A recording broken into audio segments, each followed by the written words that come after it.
All right. Hello, good evening. Happy Labor Day weekend.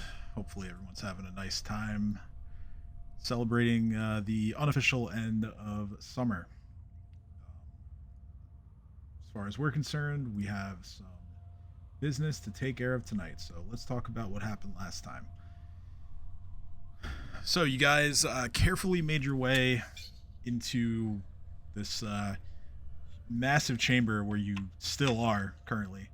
Um, and you encountered another group of giants along with two of the lamias that you had been tracking. And though he didn't present himself as being part of the fight initially, Khalib, Karzoug's apprentice, would eventually make himself known to all of you as you did battle. You guys allowed Iruzi to get her revenge, but not before several severely debilitating effects were placed on most or all of the monsters, mostly coming from Cade. There was the mass inflict pain that really hindered them quite a bit, but the greater Song of Discord, I think, was, for lack of a better term, the magnum opus of the fight, as it caused all of your enemies to turn against each other, which would include Khalib sending the rune giant into a maze, which took him an exceedingly long time to escape, so much so that by the time he did escape, all his friends were dead, and you guys put him out of his misery pretty quickly. After the fight, you guys did some looting, did some exploring of this area. You even encountered another demonic creature that was guarding the reliquary where you now stand. The demon didn't prove to be much of a fight, and perhaps Khalib should have thought to call it in earlier. So we left with a bit of a decision to make. You guys have decided to continue tracking the lamias that you were after. This may or may not include a rest, but I think I've made it pretty clear that resting here is not necessarily going to be safe. But as far as where the tracks lead, Hold on, guys. I'm gonna hang up and come back in because I can't hear anybody, but I was able to hear all the Discord sounds just fine. weird. I can hear you. I can hear you. Well,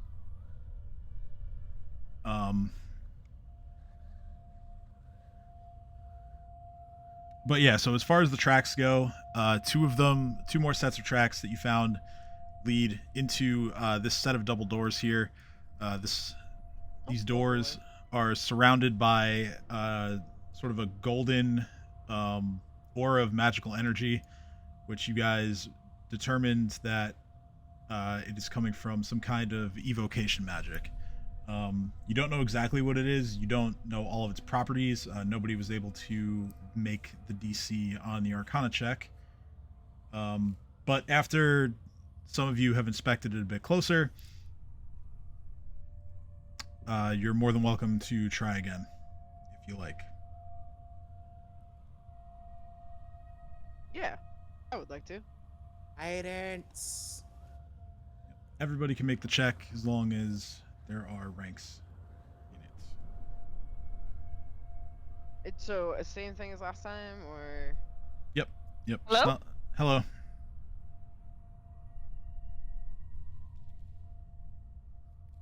I don't know if you can hear us. You might need to change settings.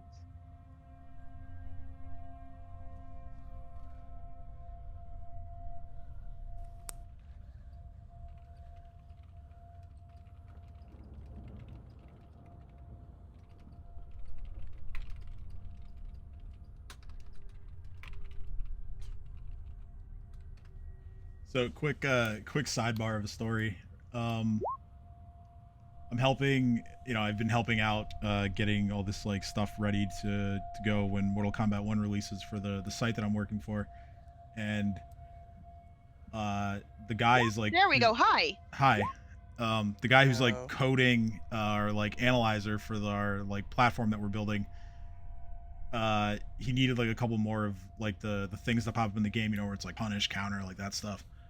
But there was one for like denying breakers that's unique to a single character, and he was like, "Man, how'd you remember like what like icon that has?" I'm like, the only reason I remember it is because only one character can use it, and that made me be like, "Well, that's broken." So. Just a bit. Yeah, it's a mechanic where Sindel can like take control of the other person's assist, and like, That's nuts. and she can like stop them from breaking combos, and she can even like steal the assist and use it herself for a little bit. That's kinda cool. crazy. Okay, so oh wow, natural 20. All right, 30 turn, let's go. so yeah, given a natural 20, I will reveal a little more information about it. This is a wall of force that is protecting the door. Normally a wall of force is sort of, well, when used to ward a door like this, it can be very, very hard to break through. However, Cade, you have a sneaking suspicion that much like some of the other things in the Pinnacle, if you were to utilize your rune-forged weapons against the wall of force, you'll have an easier time getting by it.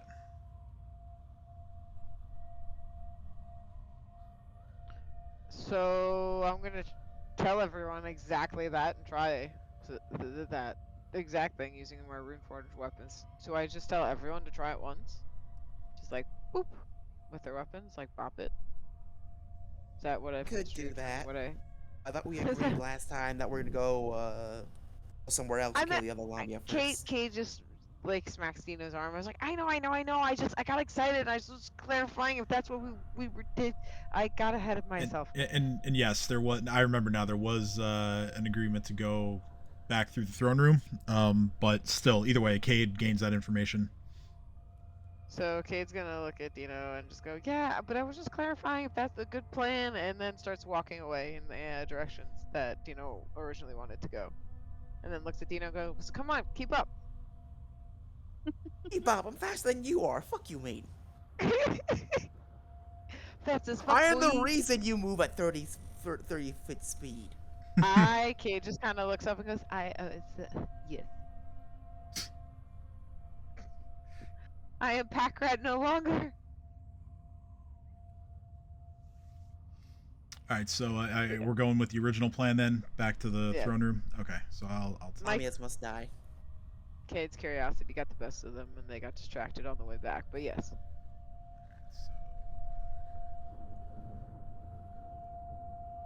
You guys are all the way on the left side of the map now. Get back to the set of double doors that lead northwards out of the throne room. These have no such magical presence about them. Remember these doors. There's a Karzoug want to be on the other side of this door. Have a plan. Yes, there is. What's the plan? Dino remembers. Plan number 1. Lilly, I'm gonna ask that you heal Chomper. So that's step number 1. Heals would be a viable thing. I pet Chomper and I go, I forget that you're actually not impervious to damage there. He's injured? Slightly injured, so a low-level heals cure wounds would be nice. Ooh! Cade just kind of perks up at that and then starts ruffling through their bag.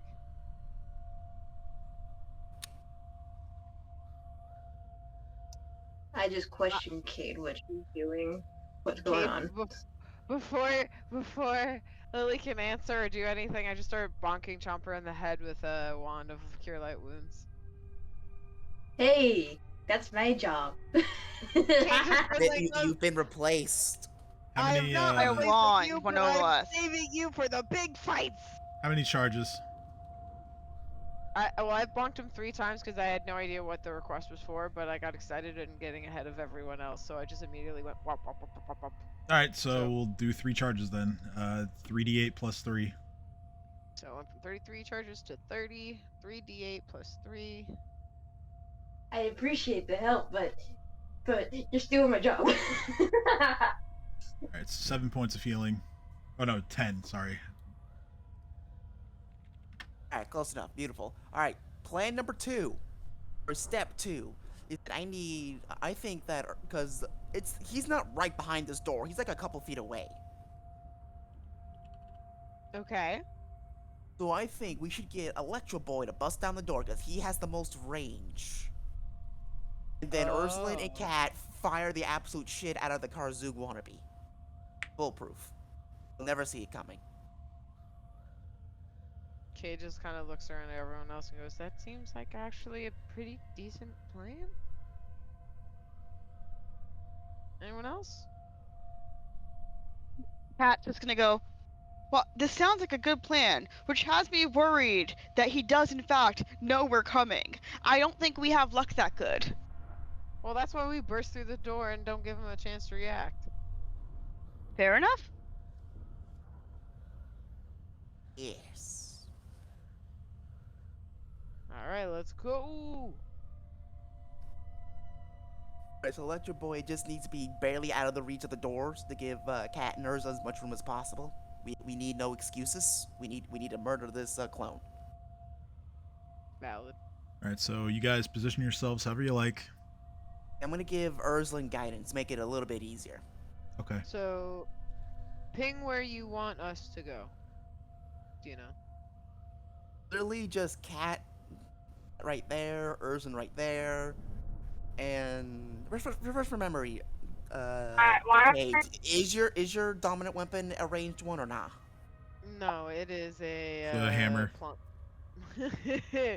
The Warhammer. You got the only 2 ranged people by the door.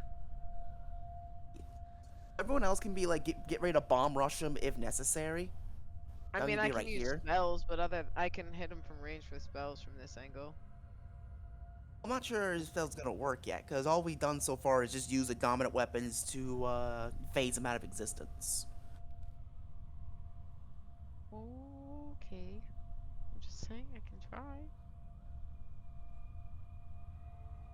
As you told Lily, we gotta save you for the big boys later down the line. Cade just kind of nods and just spitefully readies a spark. All right, Dre, whenever you're ready, to have Electro Boy bust down the door, and then Cat and Ursula fuck up the clone. Got it. You got it. You have crossbow permission. I have crossbow permission? Yes. I mean, I was gonna use some spells, but I ain't. Crossbow is definitely encouraged on this one, apparently. All right. Ready? Oh! All right. So, signal is given. Electro Boy busts down the door. So anyway, I start blasting. The image of Karzoug appears and begins There. casting a spell.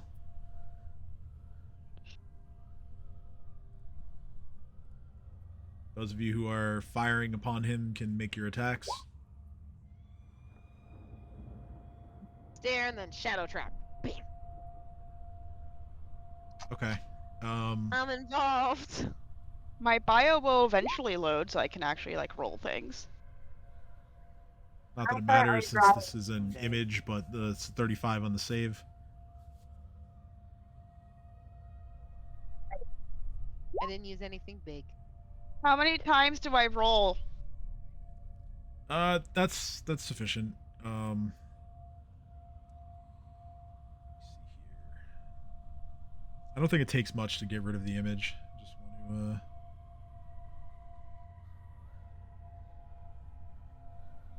Yeah, it only takes one attack. So your first one just sails over his head, and then you kind of readjust, and the second shot connects with the image, it does release the spell at the same time as the image disappears. So I'm going to need fortitude saving throws from everybody. Except fuck that noise. I'm gonna try to counterspell it. Except Chomper. Okay, so yeah, you can try to dispel. It's just normal dispel, so I don't get the +5. I do. Never mind. Alright, so yeah, fortitude saves from everybody. Oh, I tried. I just the way you responded to yourself. Oh, motherfucker. What I laughed at. I'm Oh sorry. my god. That's such bad luck. Yeah, that's pretty rough. This is not looking great. I have to make a save. Alright, I'm seeing something. I've never seen anyone get 2 nat ones in a row. What I would be right now to be a 5e halfling right now. Yeah. Oh, luck. Yeah. And then you get another nat one. No, Oh, they just keep everyone has all their re-rolling. tricks. Everyone has their tricks implanted still, since we haven't slept. Does Maya allow me to re-roll fortitude saving throws?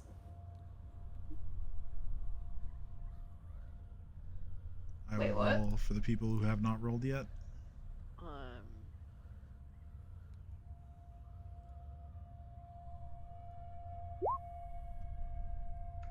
Oh, counterspell didn't work? Nope. You roll the 1 on the check for it. So, yeah. So, this is a mind control thing? No, it's not mind control. Everybody failed. Congratulations, you're all small. Wah! Mass reduce person. Wait, permanent? Well, So would you say that For- we're all just babies? For the next 20 minutes. We are all just. This might be to our advantage. We have sneak bonuses now. Yeah. And your AC is slightly higher. Yeah, let's be tiny. Let's be tiny agents of chaos. Let's go. I have enlarged Is person, this so I think I'm considered- good. Is this considered? Well, a yeah, you'd have to condition? cast it to counter the spell, and did you prep it? Yes. You did. Okay, so Dream is not small. He is still normal Dream. Not small. Okay, Kate immediately looks up in Dream and goes, "Carry me! This isn't fair!" Alright, I'll carry Kate. Kate cheers, just like, yes, I don't have fangs! Dino, I do Dino have doesn't fangs. like Dino doesn't like being small size, so he uses his rod of size adjustment. I make myself medium size again. Kate You know, you is can the you can only one use who's- you can use mass and large person to just I'm just pleased staying. No. take care of everybody right now. True, but how many people would actually benefit from having that dex bonus? Because I sure as fuck don't. I need my strength. I mean, I'm pretty sure Kat and Ursa would benefit from it. Kate's a maybe. I don't know. I never know what Kate's capable of, to be honest. Kate's roleplay wise likes being tiny apparently, but other than that, I have no idea if it's beneficial. I mean, it's up to you guys. I'm just saying that like you have the power to undo all of that right now if you want. It's up to you guys if you want to try to use it to your advantage or not. I'm trying to. I don't know if it's to my advantage. Is what I'm trying to quickly figure Pretty out. sure it's a +2 to dexterity, but a -2 to strength. Yeah, but you also get like a +1 to hit for being small, +1 to AC for being small. Considering my dex is a 20 and my strength is a 14. Kate just shrugs and goes, "I like being tiny, but if everyone wants to be big, I'll be big again."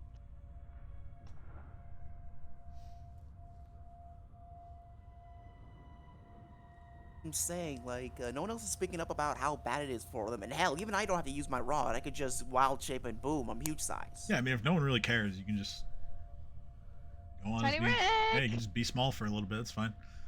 All right, so yeah, once the image is dispelled, you walk into this room that is completely empty, aside from another set of double doors here. I'm gonna become a celestial Allosaurus. Okay. The f- Huge. Kate's just That's like, a thing. Huge sized. I'm so tiny. This is amazing. Wait, am I so I'm Wait, small that's- size, right? That's too big. There we go. Let's go. Because of my planar feet, I can become yeah. a celestial boy. Planar wild shape. That's right. What? Unlimited power. I've understood the power of Such a fun immortals, feat. and now I'm even more immortal. Cade, tiny Cade looks at you. Tiny Cade. I like this. Tiny Cade has their fangs back. Tiny Cade's just gonna sneak up on Karzoug and just kind of go. "Ang." Oh, you don't like that? I'm stuck. Bite him in the ankles. Be a little ankle biter. What to think about it, Cade? Now that you're small size, when we're done, like you'd be the perfect size for Cade Ball. No. Cade panicked. I forgot about Cade Ball. It's been so long. This Cade is the scrambles best up thing since behind- Griffball. Cade hides in Dream and Wendigo and just goes, no Cade Ball. Hey, we had a deal, Cade. Remember, think of the children. Cade looks around for omnipotence and says, "Can you make me tiny instead of small? I want to hide from this."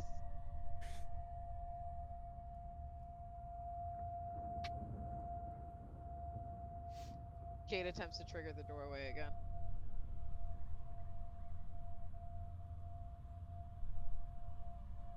Now, when you say trigger the doorway, Cade wants to go smaller. oh no, the door didn't do that to you. Well, I thought I failed the check, so I wouldn't be aware of that, so I was just trying So to roleplay. Cade wants to become Ant-Man, you're saying? Yes, Cade's throwing a temper tantrum to become tiny. I see. No, after a rest, I can legitimately make you tiny sized. Cade just kind of looks around and goes, "I honestly think that might be to our advantage. But let's go." And then starts waddling towards the door. Or wherever we need to go. And then Cade stops right next to Gino and goes, "Wait, where do we need to go? In here? In here. Okay." Yes. Tiny, I'm gonna Tiny use Cade! sense to try to figure out if there's any life forms on the other side of this wall. You detect one within 30 feet. Is it powerful? I know what it is.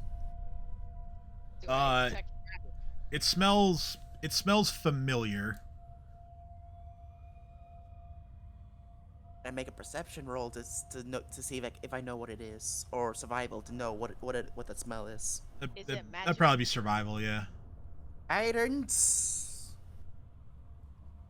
Yes. So bets now that it's just future Dino. Bets now. Imagine. I just imagine me take a big sniff to try to figure out who it is. It's like, wait a minute, what the hell am I smelling? Is that me? Is that me stronger than me? I'll fucking kill me. It's definitely some kind of giant.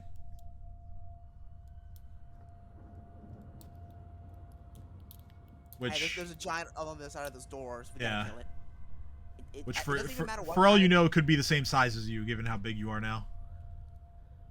It really doesn't matter what kind of giant it is. It just needs to. It needs to perish.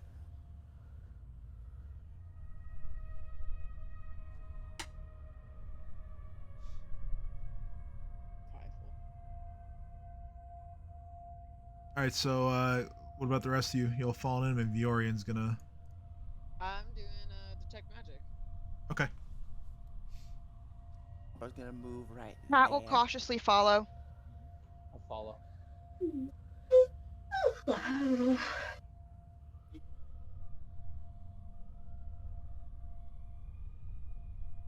All right, so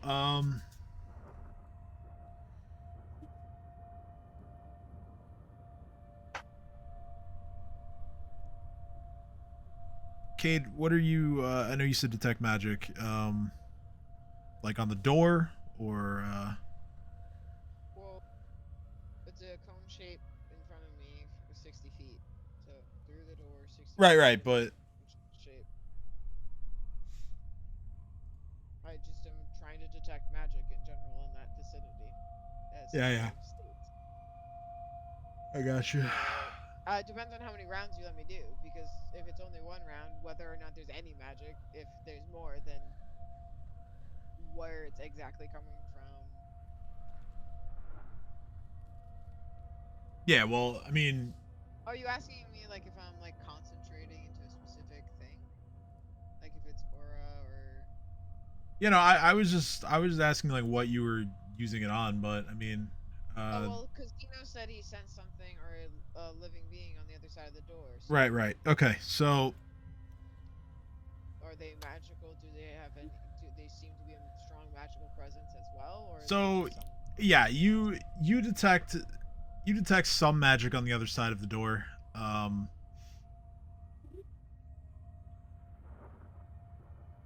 It is it's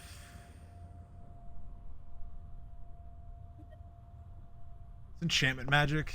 It could just be could potentially just be their weapons, but you're not quite sure.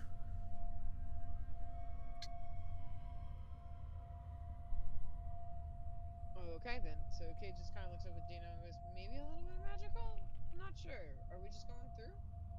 Same plan? Bash open, go through. Dash open and go through. Kate nods. Oh, and Can Dino, I I forgot to mention after your survival check, but you do see that two of the sets of tracks lead to the door as well. Fucking Lamia's on the other side of this door.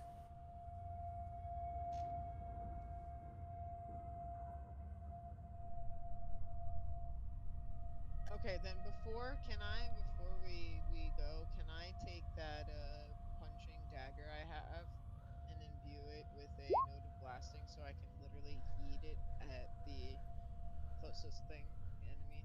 Yeah, to the door? definitely. So Make that daggers and then boom. make that a surprise round thing. Yeah, dagger boom, dagger boom. All right. I didn't click it. I didn't click it a second time. Ignore that. I know. No, if I had more daggers, I would say fuck it.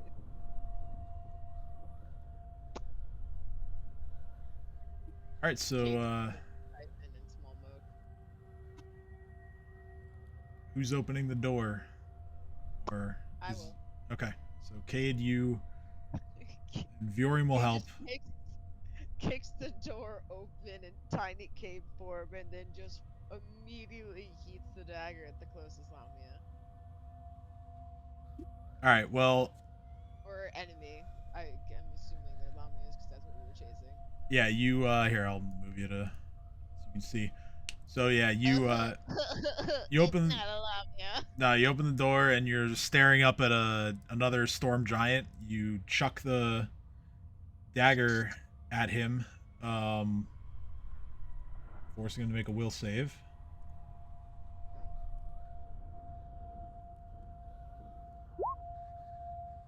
Staring at you, bitch. That is a 20. So the blast damage gets reduced to 11, but the painful stare damage does not get reduced. Alright. I'll take it. So it's 42 points of damage. I'll take it. Decent chunk. And yeah, that's all we have for the surprise round. So let's roll initiative. Kay just waves immediately with a toothy grin and goes, surprise!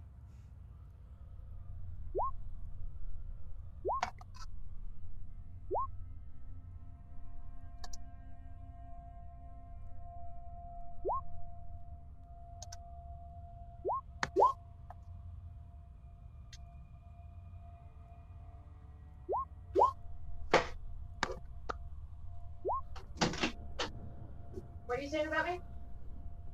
Wait, what are you saying about me? No. What are you saying about me?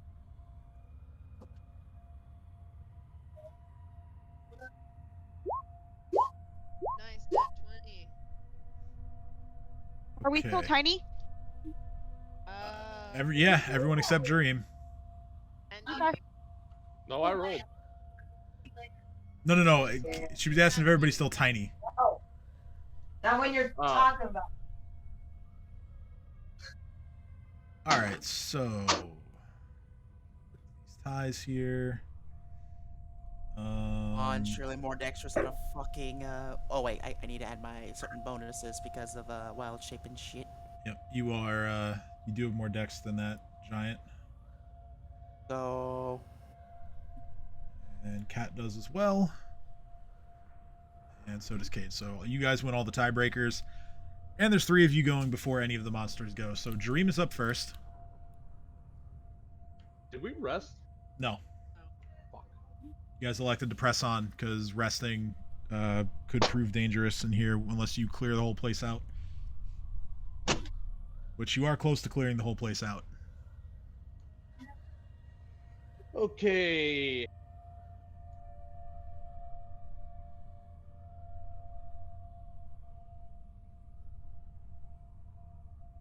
I just hit myself in the head.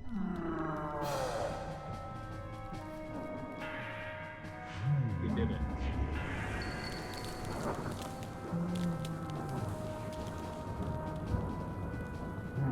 Level 7. Did I use all of those? Is that why they're not converted? Hold on 1 sec. Trying to make the music a little lower so I can hear everybody. So, yeah, you used harm, you used mass inflict, and you used armable strike already. So yeah, you've no 7s left.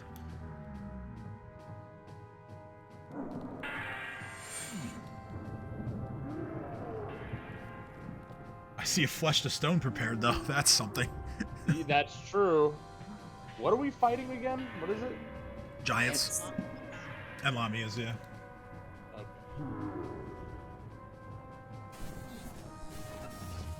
Alright, I'm gonna do Orodu.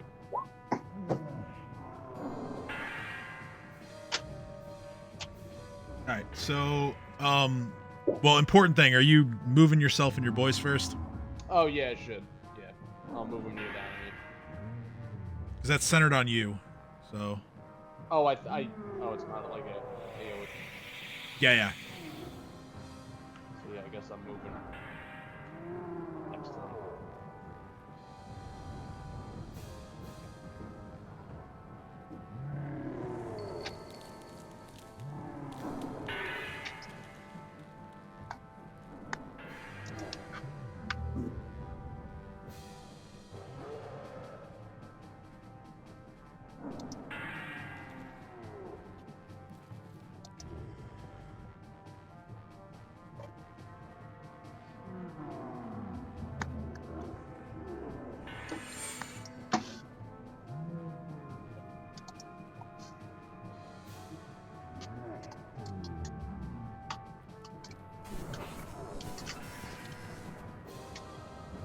Where are the enemies?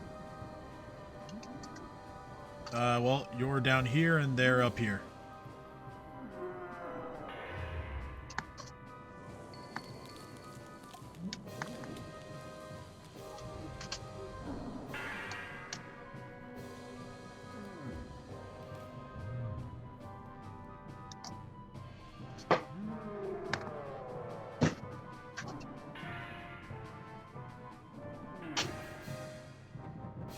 Alright, so, yeah, I mean, I think Deerface probably has more. Yeah, he's got more fly speed.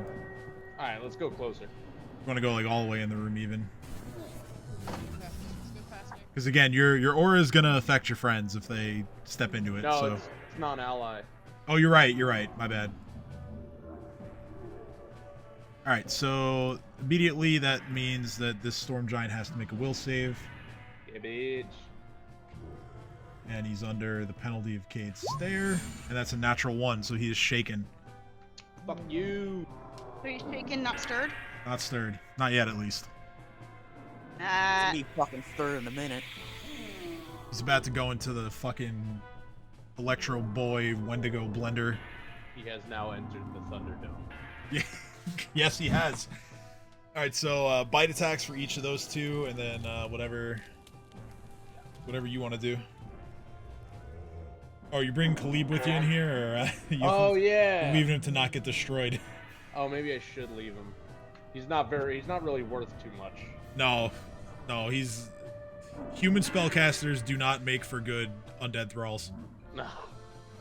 The entire point is to send a message. Yeah, it's like it's all message. So. True. Anyway, Electro Boy hits with his bite. Deer Face does not hit.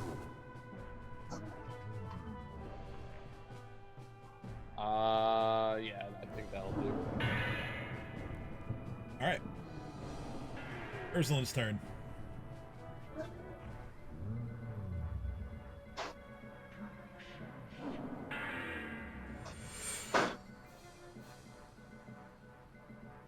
Okay. Hello. Hello. Hello. Hey. Hello. I'm really worried. Apparently, because I was getting before, nobody fucking heard me. Yeah, you were not coming through. I don't know what spells I have prepared. Well, I can tell you. You have a sheet. So, you have, let's see, level 5, you have... Use that one. Use that one, too. You have Greater Aggressive Thundercloud, you have Dimension Door, you have Conditional Curse, Slay Living, Greater Curse Terrain. There's also Storm Step, Silver Darts, Lightning Bolt, Steel Breath, Aboleth Long. I mean, there's more. I'm just throwing out some ideas.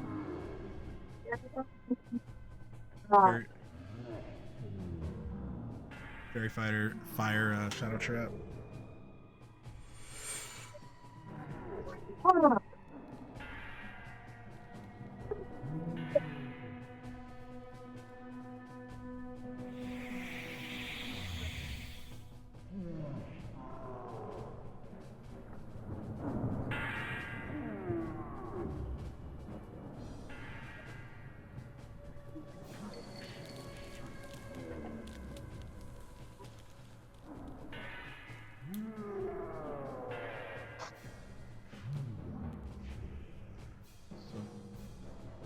Gonna be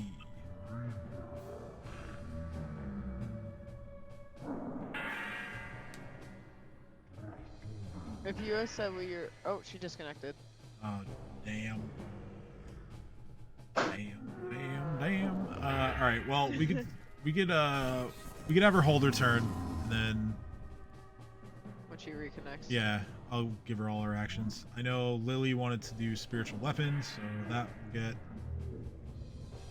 out.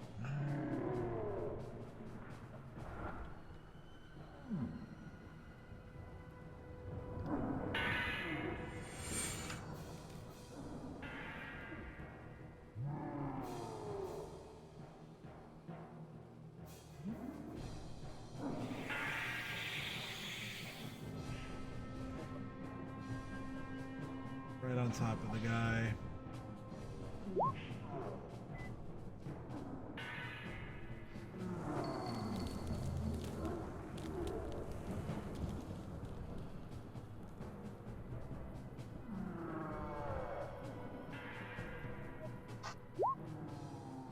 Takes a swing and 39 hits.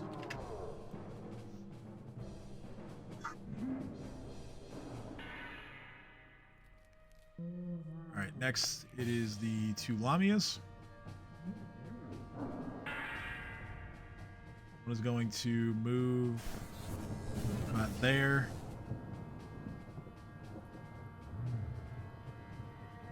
And the other is going to move to there. They are both going to reach towards the Storm Giant. And they are both going to use Cure Serious Wounds on him. Which will restore some health and stop the bleeding effect from Lilly's spiritual weapon. Who said they're allowed to do that? It is now Cade's turn. Alright, so Cade's gonna pop through the door. Let's see.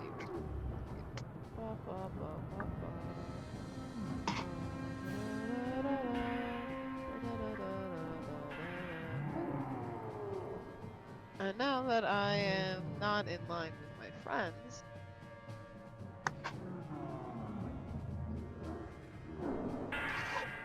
Screaming, I'm Tiny Cade! Of course. of course. I thought you were trying to be stealthy. No, No? I just said Fight's already It's started. in- What's there to be No stealthy need about now? now. Yeah. Quarter shards, okay. still staring at the.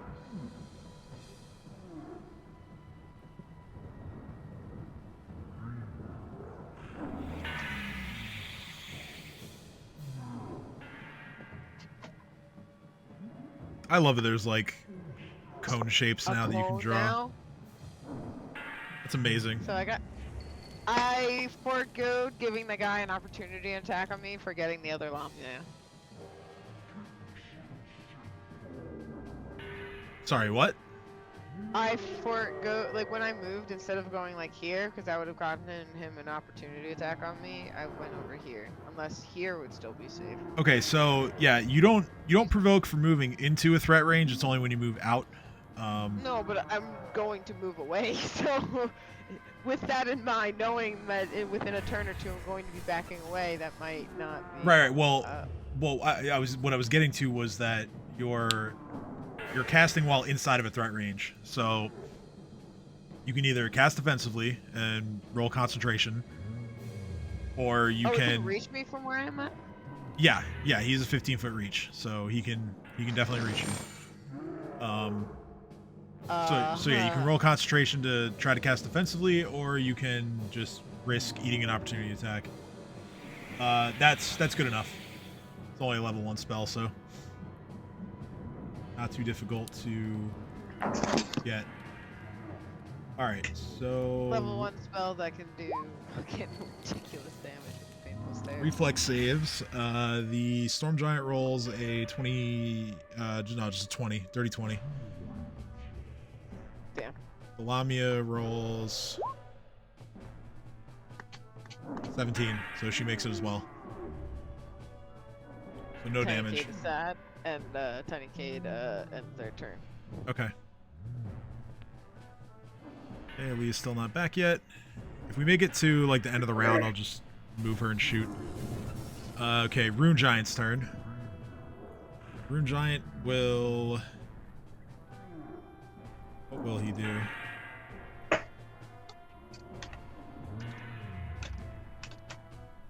Oh, I know what he'll do. He's going to... He's going to move his 20 feet. And then he's going to cast... That shouldn't be a cone, but still, there we go.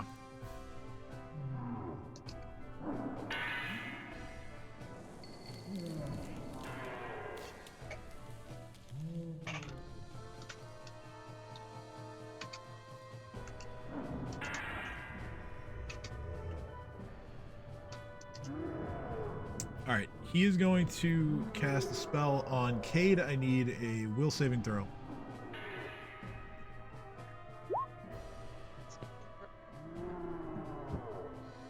Did not realize his DC on this was that low. That's funny. Cade's... I never do well with my saving throws, so that might not go well. Oh no! That was the one thing you couldn't roll. You are dominated. No, I'm not. No, I'm not. No, I'm not. No, wait. No, I'm not. I'm not. We can... I'd love to hear the explanation of why you're not. Can you Damn it, dispel that? I am. I can't use it on myself. All of you, by the way, can't be dominated. I put this all in your heads. I might be able to dispel that if I can. This is in everyone's heads, by the way. You can try on your turn. Failing that, Cade, I believe, gets... Domination is dominated considered a condition? I don't think it's anything that that what I'm thinking of can do anything about. Mass misery. Yeah, I don't think Mass so. misery, yeah. Um, Well then, yep. That mass misery is what I had on myself in mental fallback. It's what I had on everyone else.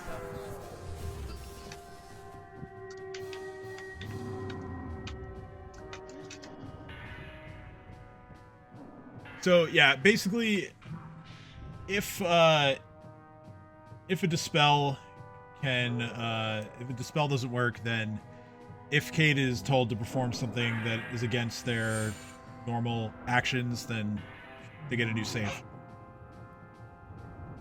But Cade's pretty chaotic, so. In the meantime, it is Kat's turn. Crossbow. No, alright. Okay, so I am here. You are there. Yes. This is one of ours? No, that's an enemy storm giant. Awesome, okay. Okay.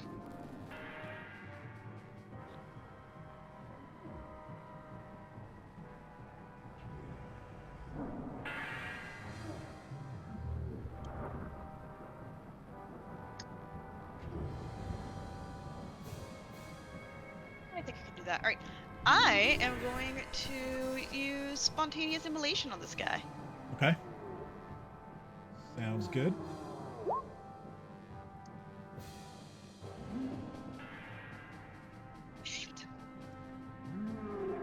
Yet another massive damage number. 32 on the fourth save, so he takes half of that. 4 points of fire damage. And he does not catch on fire. Your turn. Alright, it is now this guy's turn. Being engaged with Jareem and friends there, he is going to make a full round of attacks, targeting each of them once. The first attack is a hit against Electro Boy.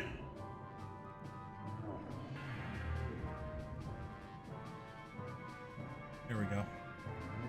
Now he has the correct AC. Still hits him though. 34 points of slashing damage. The second is a hit against Deerface for 37 points of slashing damage. And the final one is a natural 20, not a confirmed critical, against Jareem, and that deals 29 points of damage. Oh, he's going down.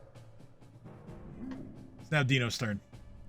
Alright, with my original plan, I'm gonna start moving into the room. I'm gonna squeeze my chomper. I have lots of movement, so I'm not really concerned. You know, is that Cade's dominated? You wouldn't know because you couldn't see Cade. Oh, fair enough. Alright, continuing with the original plan. From here, I'm gonna cast Summon Dinosaur. Summon Dinosaur. Yeah, My favorite spells. Fuck Summon Nature's Ally. Just Summon Dinosaur. I still gotta make it to Claudica's sheet. I keep forgetting. I'm sorry. I mean, a dinosaur is don't even nature's worry about ally. it. Duh. What are you summoning? A motherfucking T-Rex. Well, he can summon more than one of those. I know. Yeah, I'm using a 7th level slot. Goodbye, heal. I don't need you right now.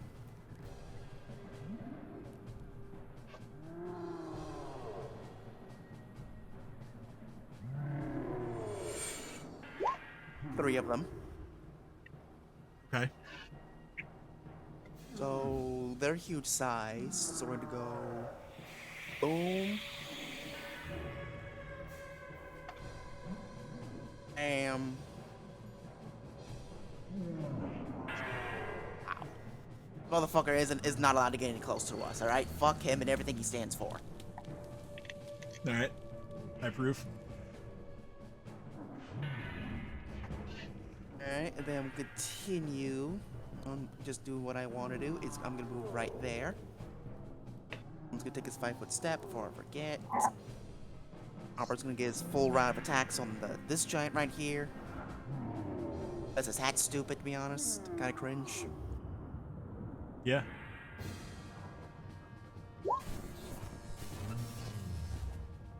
And one more. Alright, so with flanking, that's a hit. Yes. Oh, right, yeah, he didn't move, right? So that's all of his attacks? Footstep. Yeah, so yeah, he gets all Oh, of he them. did. So that's Yes, already that's a crit. 32 hits, and then... Okay, yeah, that's 164 points of damage. Not a confirmed crit. God damn it. No, it's I not. regret nothing. It's not. Still, it's the shitload of damage. I'm happy. Yes, it is. Now for the T-Rexes. Alright, just finalizing their hit points, but go ahead.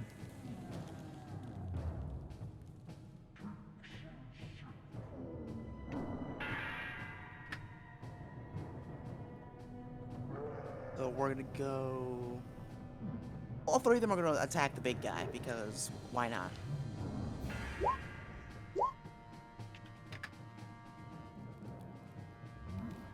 Only the first one hits. Alright, we're gonna go for a grab to see if the first one changes anything else down the line. Are you 7 to grapple, question mark? It does grapple. It does not make those other 2 hits. Okay, he's grappled. That's all I care about right now. T-Rexes, Jumper, me. That's my turn. It's the small victories. Small victory. I consider that a giant victory. Huge-sized victory, as a matter of fact. I see what you did there. I don't deal in small victories. Alright, so it is going to be this guy's turn. He is going to cast offensively in an attempt to get a spell off. And he does, just barely. Damn it. He casts Haste on the Rune Giant. I cast fuck that noise. Do you have another Dispel prepared? Do. Okay. I had 2 for this exact situation. Alright, so yeah, you attempt to counterspell. That. Okay, 34. That's pretty good.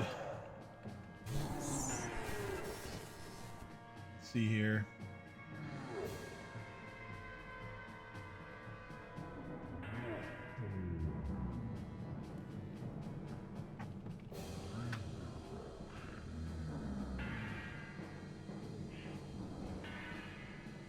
Counters.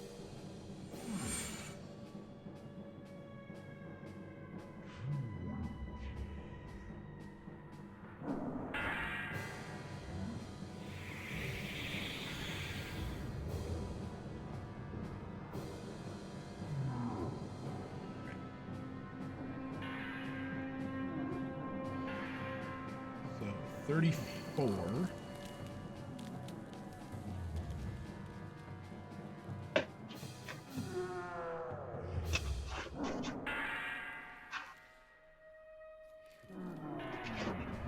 Is good enough. You dispel the haste.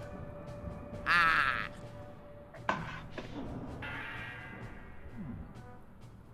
While I can speak giant while in wild shape form, so I say in giant, I cast fuck that noise.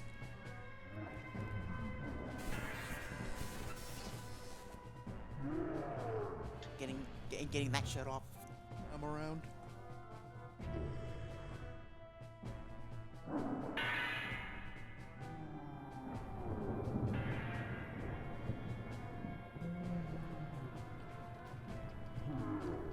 Come on.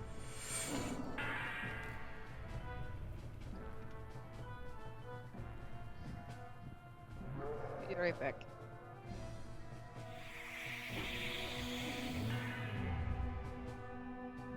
Alright, sorry. I was responding to what was going on in the group chat. What was the last thing you said? I said in giant because I can't. I say I just shout. I cast fuck that noise because I know that I'm trying to do something. Yeah, the Cloud Giant is none too happy with your thwarting of his attempt to help his friend. Alright, so yeah, with Ursulin's turn, she's just going to move and shoot. Because Leah never came back, so she gets one shot against the Storm Giant. And yeah, that hits. For 20 points. And we're back at the top of the round. It's Jareem's turn.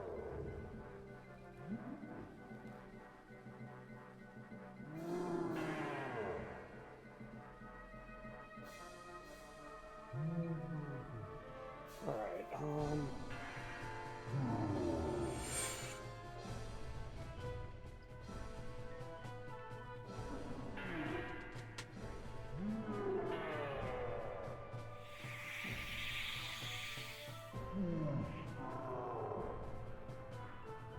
I'm gonna hit a move.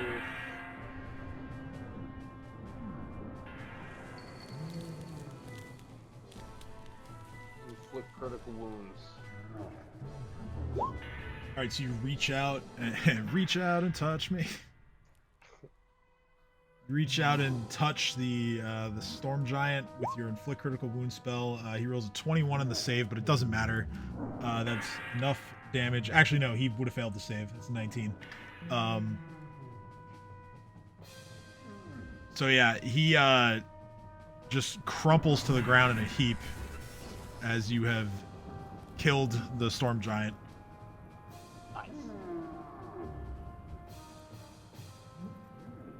Alright, so... And, Electro Boy and Deerface are gonna go up to, Yeah, Electro Boy, I believe, is already within reach of one of them, so he can do all his shenanigans. Deerface will have to move, though, so... Only a bite for him. Oh, 2 1s. That's not good. Alright, so... Yeah, obviously the 2 1s miss, but everything else hits. Let's see, no DR, so that is 40, 54, 81 points of damage.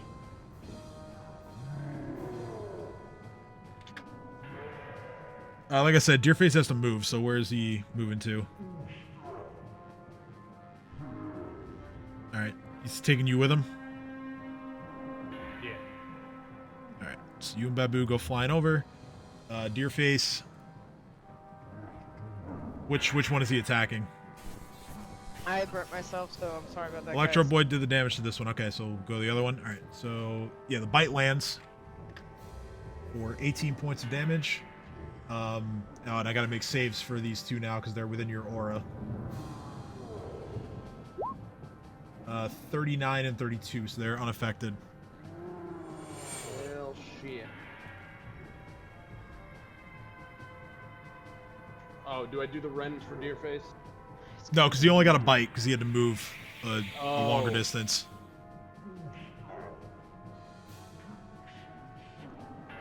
Okay. So yeah, that was everybody. Ursulin will empty her clip into the lamia that Electro Boy just attacked. Okay, and she crits on the first shot.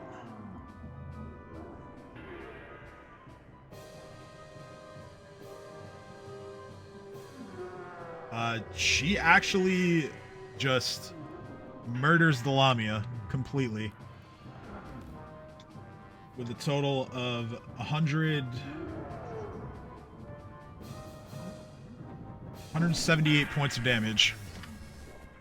Fucking Christ, okay. Yeah, that lamia just got absolutely deleted.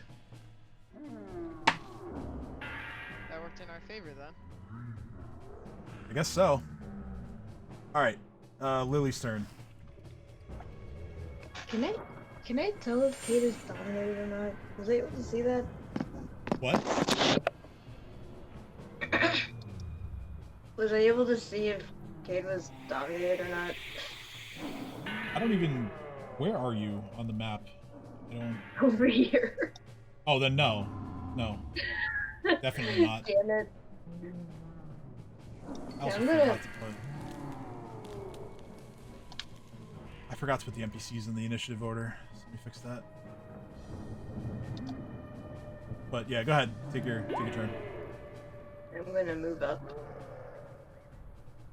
What does sanctify weapons? What?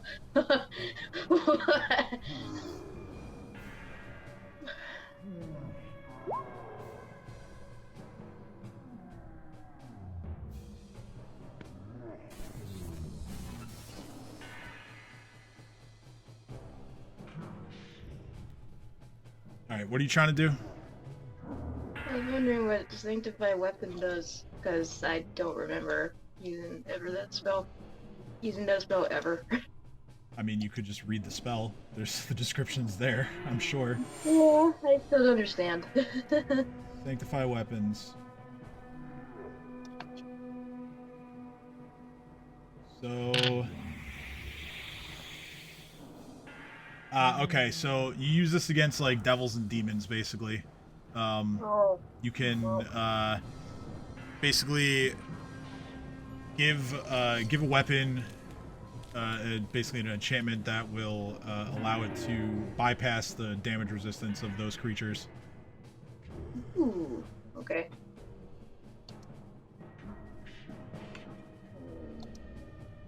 These are kind of stupid.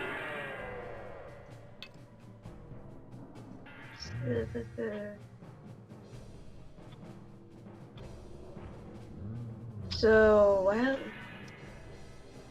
I'm not trying to like poke fun or anything, but like I encourage everyone to know what their spells do. It makes things go quicker. Does Archon's trumpet affect Yes. If you're asking if it affects allies, yes. Darn. It does not discriminate. You have to position properly to not catch your friends with it.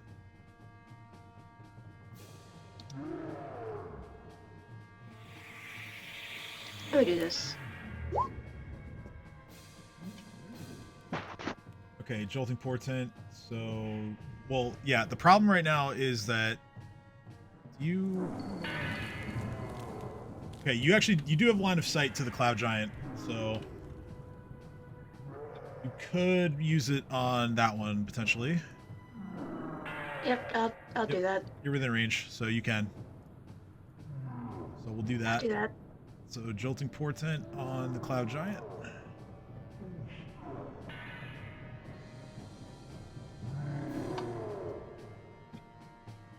All right. Next is the Lamia cleric here. She is going to unleash her fury on Jareem. Mostly because she can't see or reach Ursuline. So she's going to full attack with her glaive. All attacks on Jareem.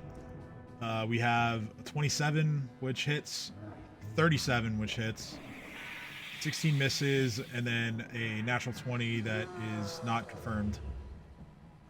So thanks to Jareem's damage resistance, he only takes 20 points of damage total for the 3 hits.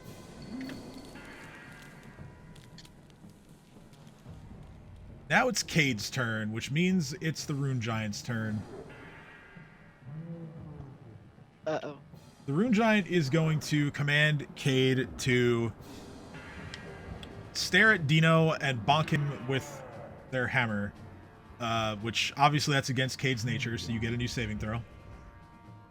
Hey, so will saving throw? Will saving throw, Good thing yes. I failed terribly. And as a reminder, you just have to not roll a 1. Okay, so you're freed from the domination.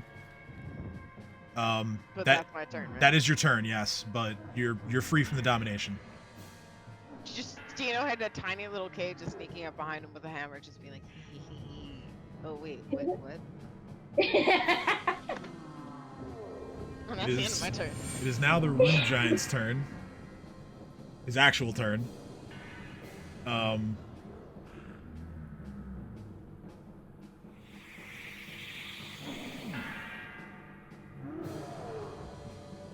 He is going to fight through the grapple and full attack the T-Rex that is holding him, which is this one. He takes a -2 to all of his attacks because he is being grappled.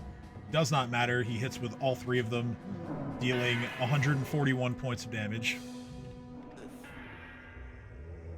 But he remains He's still grappled. standing. Yep, T-Rex is still standing. Alright, on Iruzi's turn, because, like I said, I forgot to put her and Viorian in the initiative initially. Iruzi is going to fly...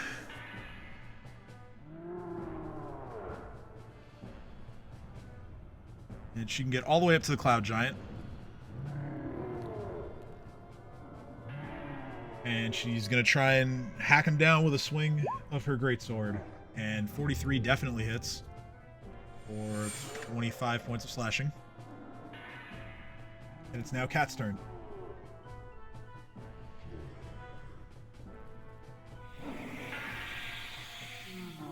Alright, I have so many things. Okay. So... sorry, against this guy, I'm gonna try something different. This one. Mhm. Right here. Well, no, it's not letting me click it. Ah! So for this guy, I'm gonna try Terrible Remorse and see if I can get him to stop attacking us and attack himself and his allies instead.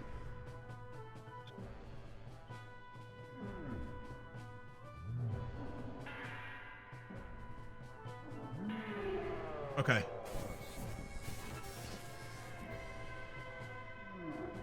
So, will saving throw. 34. So, for 1 round, it is staggered, and it takes a -2 to its AC. Okay, fantastic. And I'll be right back. I am going to the bathroom at my turn. Alright. Viorian is going to charge the Cloud Giant. Yep, she can reach. And she swings her scimitar. That's a critical hit. Dealing... I gotta remember to always deduct a couple because she's not using challenge, using her other scimitar. It's 71 points of damage. As she and Iruzi in tandem just start slashing away at this Cloud Giant, doing everything they can to take it down. It's now Dino's turn. Alright, first are the T-Rexes. Yes. And Dino, you also look down and you see Cade, and you see that Cade is just now shaking off whatever the Rune Giant did to them. I just imagine that she's getting her hammer ready, and then she's looking so confused, like, Kate, what the fuck are you doing? Yep. Like, wait, I don't want to hit Dino. No. Okay, just responds sheepishly. Oh, baby! Oh, baby! Well, the third one misses, and the second one is not confirmed, but the first one is. Right, nothing. So that is 109 damage total. Alright, and, T-Rex that's already grabbing him is going to try to pin him. So it can't attack and move to pin. Thought because he can attack and grab, I thought attack and pin, same thing. No. Alright, then the second T-Rex is going to try to grab him. Okay, so yeah, double grab. Double grab. 50 is good enough. Ah! So they each grab a hold of different parts of the Rune Giant and are just continuing to harass him and make him unable to fight at his full potential. Does the second grab make the third hit a hit? I don't think additional grabs add more to the attack roll. I will double check my math though, just to see if it would hit with the... Appreciate it. Let's see, so he loses 2 to his AC for being grappled. He's -4 to Dex.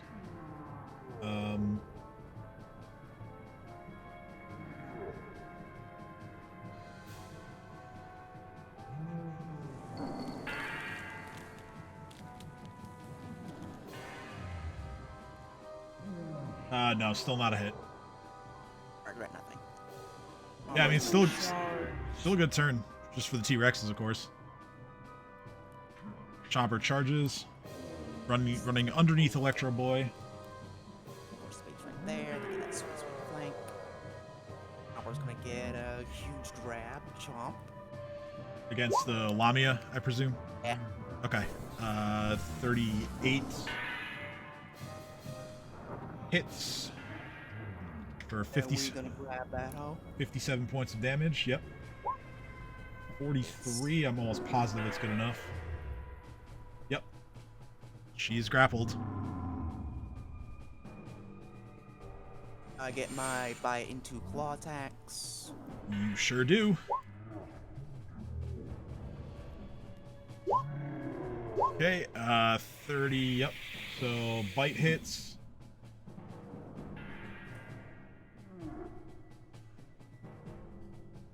Let's see here. Yeah, you are technically flanking with Chomper, so all of that hits. So now I'm gonna try to grab her. That's another 62 points of damage. Wrap.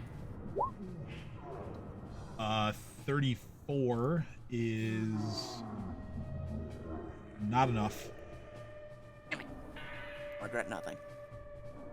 I mean, solid turn. Yes. That's my turn. All right, so the Cloud Giant is going to. Let's see. Haste is gone.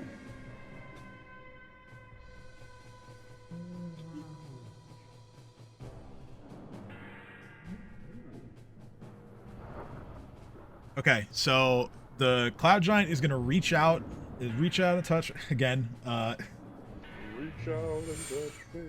Gonna touch the Rune Giant and use Jester's Jaunt to teleport it over here, Oh no. which breaks the grapple. Oh wait, it has to make a save because Jolting Portent. Ha! Attack of opportunity? Question mark. Not on a teleport, no. Although actually, it would have to cast defensively in the first place because of Aruzi and Viorian. So let me handle that as well. 35, it's fine. So the spell goes off. Damn it. Well, let's see, Jolting Portent.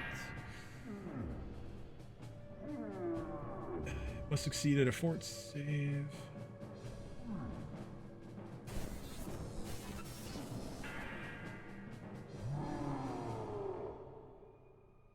Okay, so it has to succeed at a fort save or it takes 24 points of damage.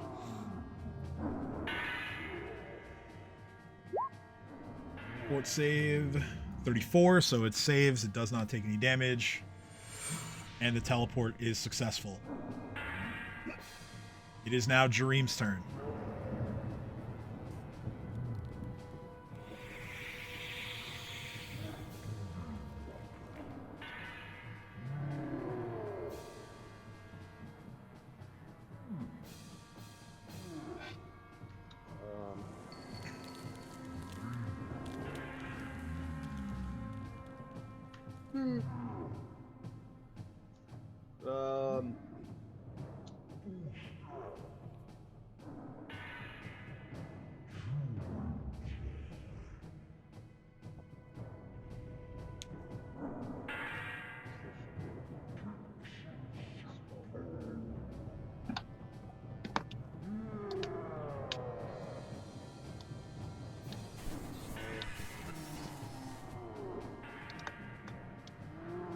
Um, Flesh to stone. Okay, on which one? Isn't there only one left? There's 3 creatures. There's the Lamia, there's the Cloud Giant, and the Rune Giant. Cloud Giant. Cloud Giant. Okay, so Fortitude save. It's gonna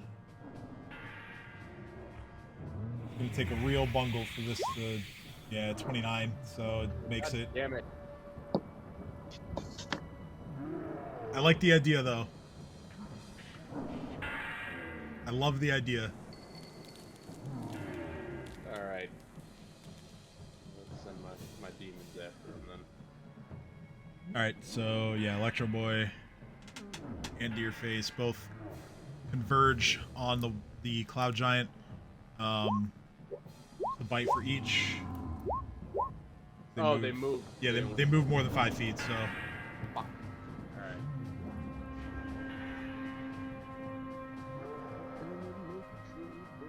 Oh, I'm back. Sorry about that. You're fine.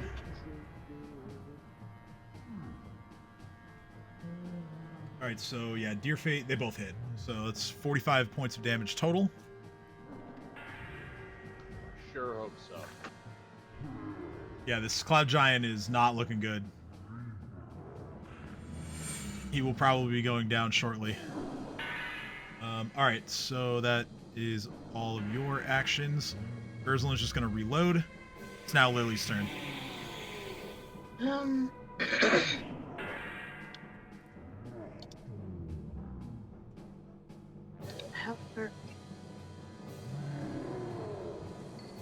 Keep in mind, you can full run.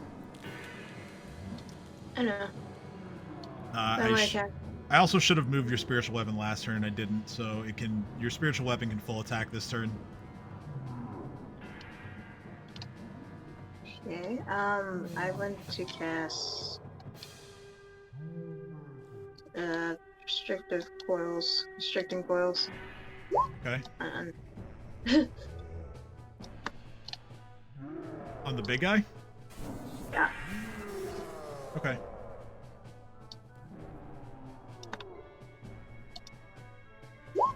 We'll save 24. Yeah, 30 on the will save. So unfortunately, no good there. Also, your spiritual weapon misses on all of its attacks. Damn. Well, that's my turn. All right.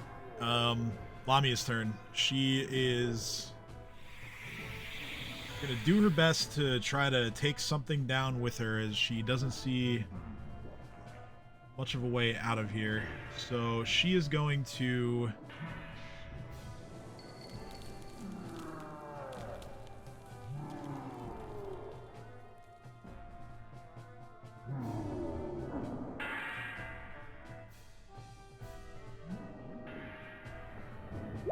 first cast offensively,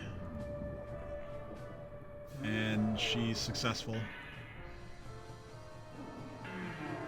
She's going to cast a Flame Strike, which will target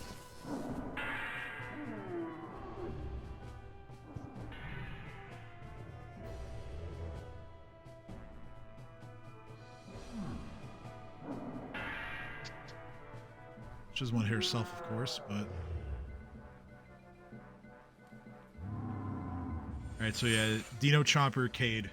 I need a reflex saving throw.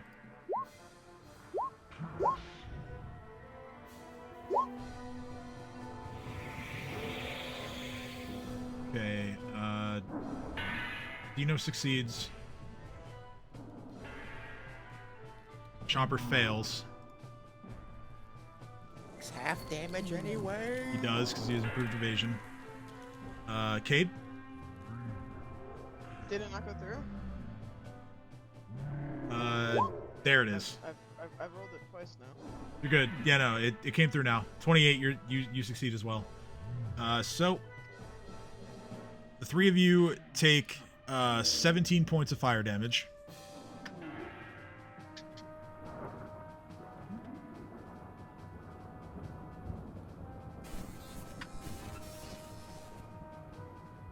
And that is her turn.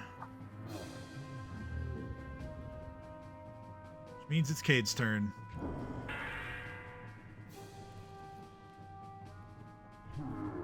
Alright, so Cade. Now Tiny that Tiny they're Cade. not- Tiny Cade is not attacking Dino. So is my movement shrunk? Same movement. Okay. Pretty sure it is, at least. I'm gonna charge on forward. Alright, so double speed to charge. Oh, actually, wait, no, you can't. You are... You're enough... No, yeah. You're enough size smaller than the lamia. You can kind of like run under her legs. Yeah, so completely ignoring the lamia, I charge through its legs and go up to the rune. Not the rune giant.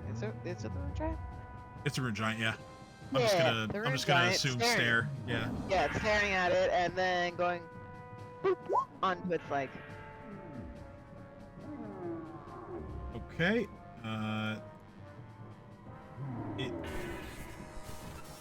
So yeah, you rush in and you boop it with your spell, and nothing happens. Ah! It's resistant to electric? I thought that was just the storm variants. It is immune to electricity. I thought it was just the storm ones that were. Fuck! Yeah, those are too, but so is this one. To be fair, at least I'm not metagaming, because I just assumed from in-character experience that it was the Stormy Boys. Yeah, no, I know. That's harsh. That's harsh. That's still harsh, though. Oh, Yeah. my turn. Now, Kate is in a not great position. Kate's just waving up at him, being like, "Hi, do you want to be friends?" Try to play off what they just did. As the rune giant swings its great sword down at Cade 3 times. The first one is a critical. The second one is... Fuck that noise. Okay. What level spell? Second level. Alright, so -2 on the reroll. Still a hit. It's a 35. So, yeah, 35, and then we have a non-confirm crit on the second one, and a miss on the third one. That is a total of 93 points of damage. After all this time, I still got your back, buddy. Yeah, Dino with a big play right there, honestly. Alright, so the Rune Giant is highly frustrated with the Divine Interference, but can't do anything about it, and it's now Iruzi's turn, and Iruzi... Oh, I'd assumed she was going to kill the Cloud Giant, but she fails to do so, as she only hits once with her 3 swings. And she does not deal enough damage to kill it. It's now Cat's turn.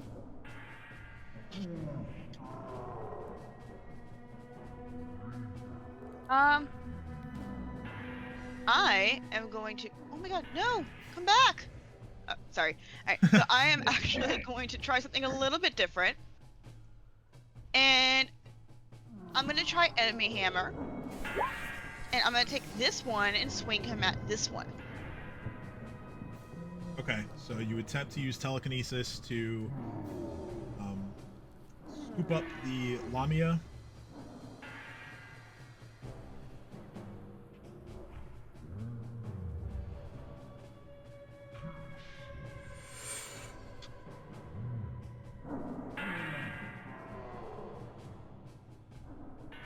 And am I able to use the Lamia as a battering ram? Okay, so normally the save is rolled on its turn, but I'm gonna roll it now just because it might not survive to its turn.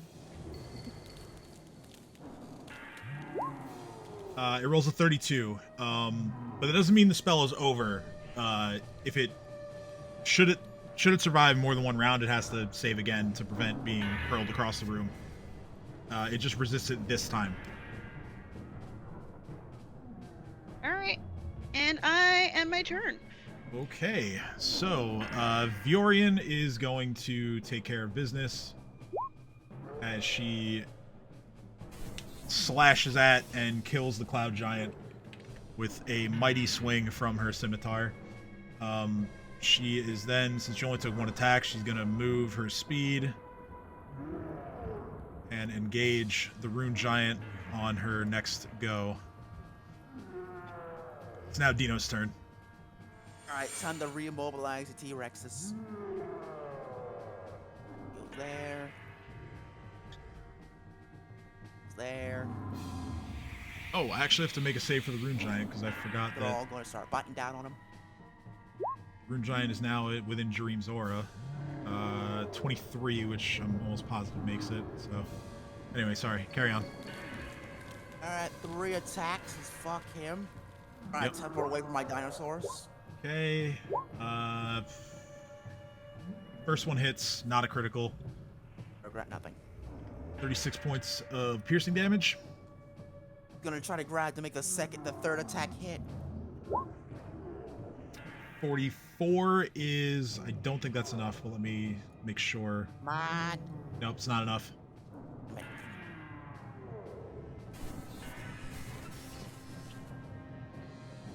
So yeah, this time the Rune Giant just barely manages to slip free. Yeah, about that. Now it's Chomper's turn to do it.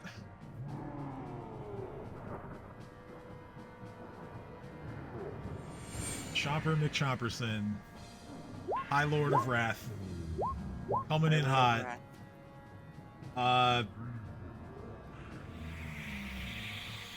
Those are actually all misses. What? Yeah. 37 misses, 33, 36, they all miss. Flanking. Yeah, that was with flanking. He's not flanking with you, so it's only a +2. I'm so I confused think right now. Dino.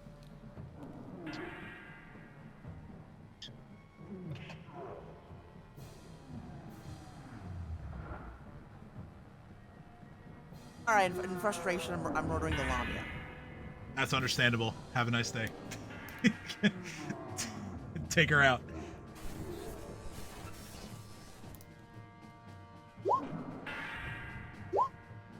Okay, 32 hits. Yeah, those are all hits. 40, 50, 62 points of damage. She's still alive, but not by much. Well, what about my Karen's coin? Because I know I hit her many times before.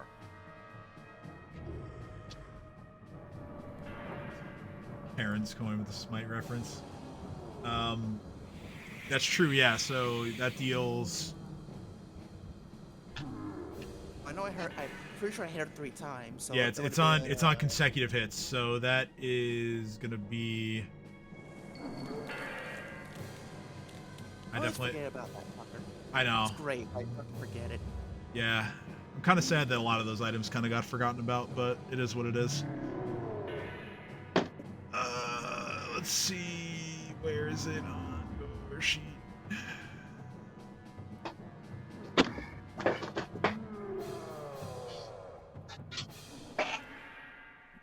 I will find it.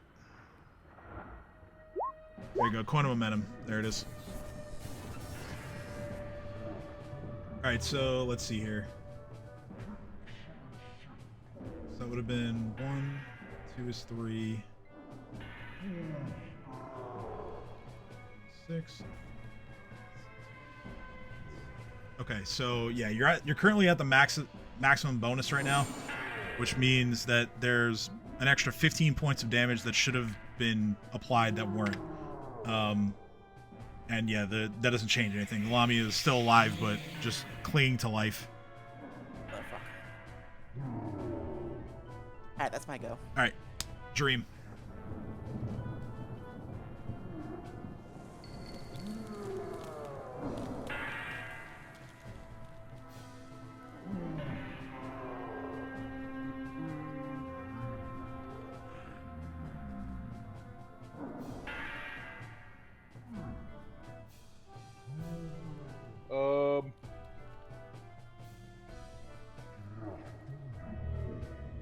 Alright, Electro Boy is going in this way. And I think, isn't Deerface in range for this guy here?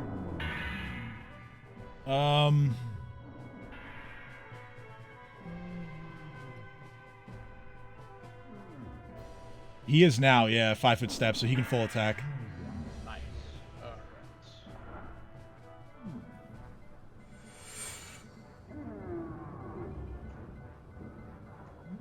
First.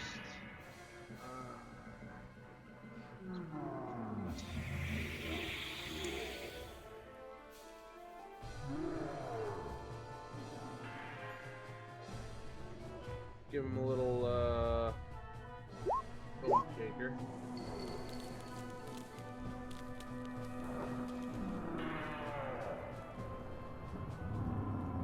That was a bad spell.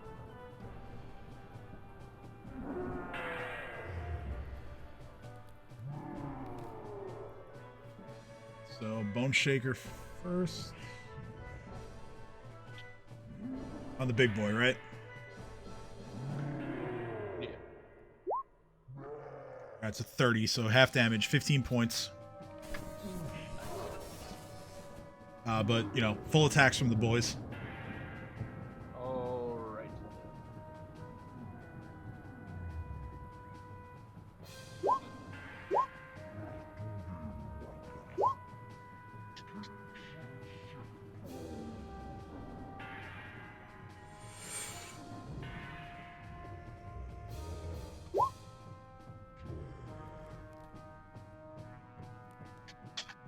Alright, so, let's see here. Electro Boy, bite misses, both claws hit.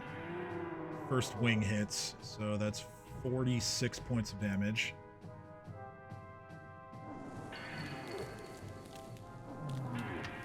Your face. Everything misses. Alright. On my turn. Okay. Urslin's turn. She is going to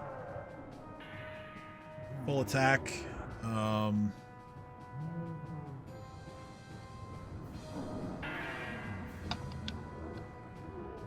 She has enough. Okay, no. Oh, yeah, so she's gonna attack. Yeah, she's gonna full attack. Her. We'll see what happens first before I go into. Okay, so first shot, she caps the lamia. Then her remaining 3 shots are at a penalty because of distance against the rune giant. But it doesn't matter as she deals the nicest amount of damage, 69 points, and gets herself a double. Let's fucking go. Alright, so that's the end of this fight. Any efforts to, I can just tell you right now to expedite, any efforts to find loot on the bodies are going to be basically the items that you found last week. Once again, you know, the big full plate on the rune giant, his weapon, which is a massive +2 greatsword. The lamia both lamias wore studded leather. They carried glaives. And the Cloud Giant doesn't really have much value. It's just his instrument and his armor, which is a plus. I think it's plus So 2. no gems or cold hard cash? +2 full plate. Yeah, no, none of that. None of that. No, like, no valuables of that nature. No, like, piles of gold or gems or, like, you know, fancy Yeah, I'm magic good then. items that you haven't seen before. Yeah, we're still stealing all of that shit. Okay, I'll just add it to the list of stuff. But, yeah, so Pat that- looks at it and is like, as awesome as this is, I don't feel like schlepping it. Don't feel what now? Like schlepping it, carrying it. Oh, that's easy. We got many strong boys to carry it. I just realized you don't know what schlepp means, do you? You've never heard that word. That's okay. What's it No, mean? No, it's sorry, it's every a cold. It's really common in. It's a Yiddish phrase. That's really common in New York. That's why I didn't think of it. I'm sorry. Wasn't saying that to make fun of you. It was just.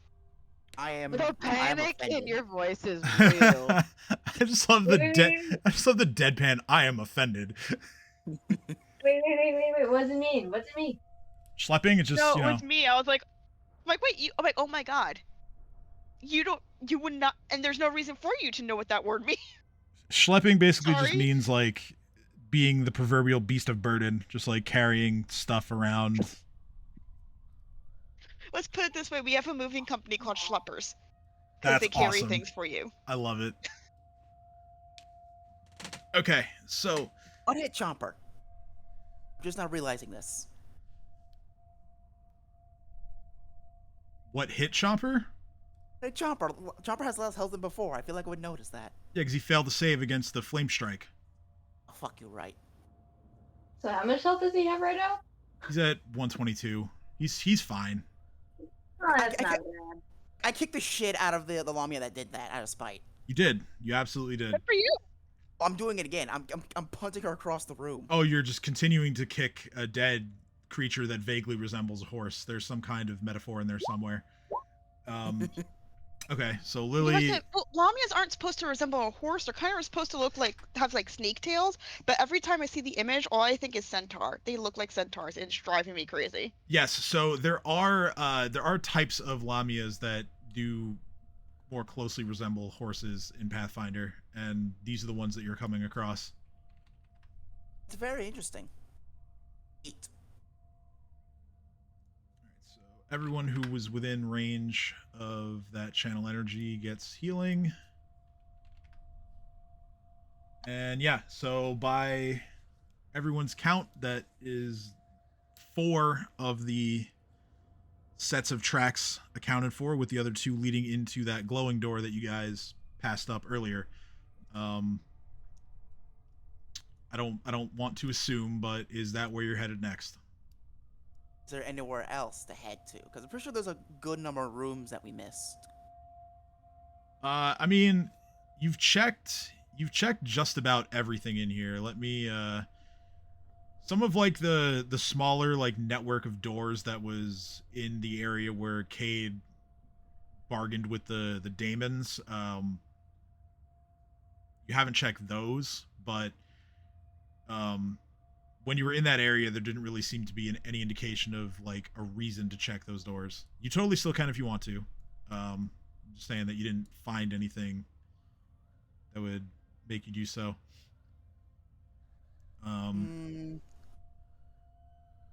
You say fuck it, why not? Spend a quick 2 minutes to cover all of our bases to make sure we're not leaving anything behind. All right, so just because I don't feel like moving all the tokens, I'll just move you here, and then you just tell me where you're going. So you've checked this room as well as this hallway here. This is where the daemons are. So that would be the door to the right here. You haven't looked in, and I think someone checked this room up here already. Let me just make sure that I'm not. I'll base it off of like treasures and such. Oh, actually, nobody checked this one like I originally thought. I'm gonna check that. Okay, so I'll just move you in here first.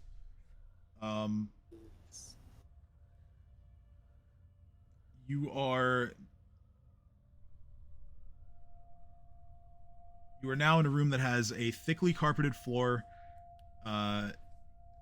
and it is further strewn with other expensive-looking throw rugs and exotic furs.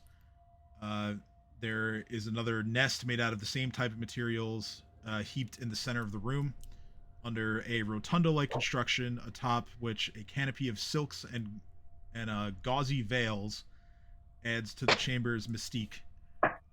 There are 2 doors that lead out of this chamber. There's a single door here and another single door here. After collecting all that shit, I'm gonna go this way. All right, so you collect a bunch of exotic furs. All right, so then you go ahead and open that door.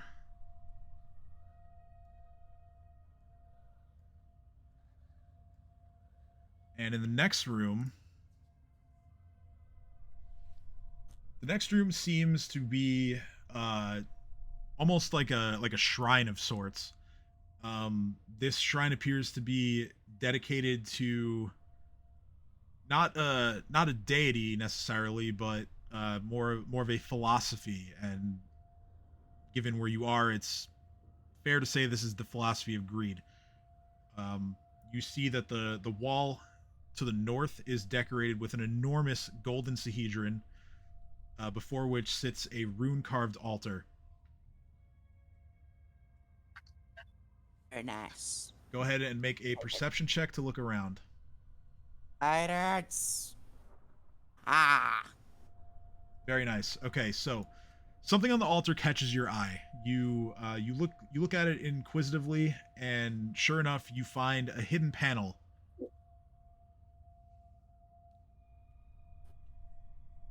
you open the panel and you find 5 items, 4 of which are scrolls, and then you find a single enormous key that is made out of platinum. And even without knowing what this key goes to, just based on the material alone, you believe this key is highly valuable.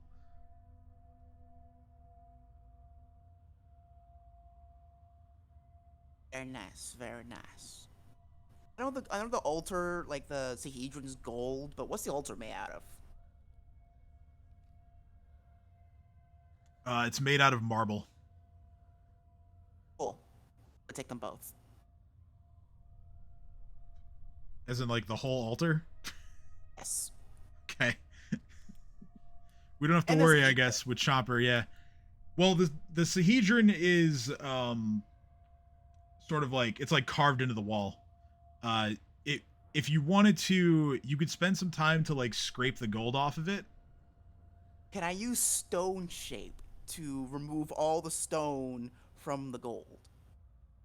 Ooh. I mean, technically, yes, that would make shaking the gold off of it easier. All right, so you end up with a pile of gold shavings that probably holds some value. You're not sure how much.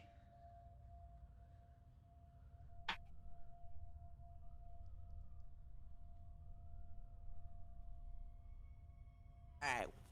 Next, we go to this one.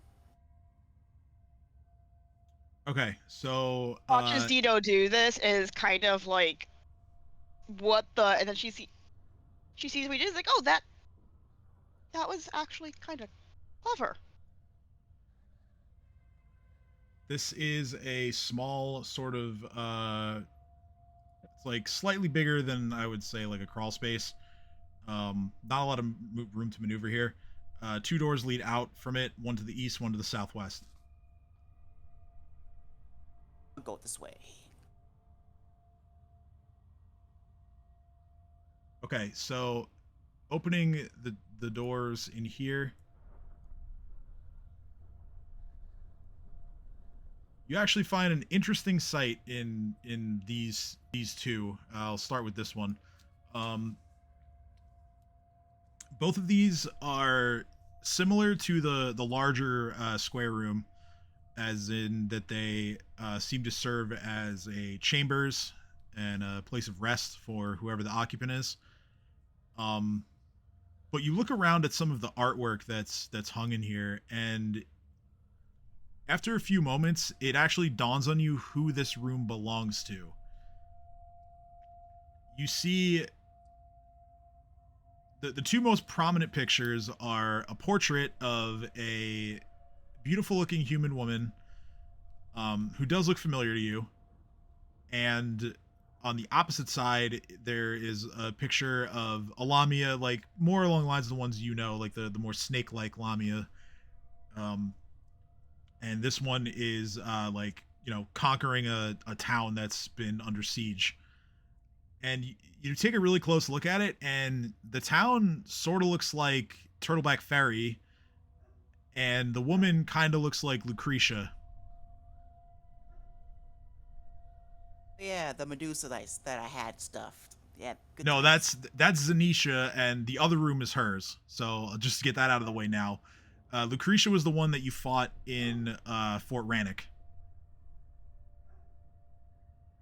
She was like Zanisha's sister, the one that like wrote the letter to her, basically just like chastising her for sucking at her job. But yeah, she was the one you fought in Fort Rannoch, and then like I said, the other one, which is this room here, you see like artwork of like Zanisha on top of like the shadow clock in Magnamar where you fought her. There's no strangely there's no like human form artwork of her in here. Not surprising. I'm taking the artwork anyway, though. Yeah, go for it. You grab the artwork. Take all. You grab some more exotic furs, and you've basically plundered these rooms now. next. All right, so that was almost positive that was all the doors.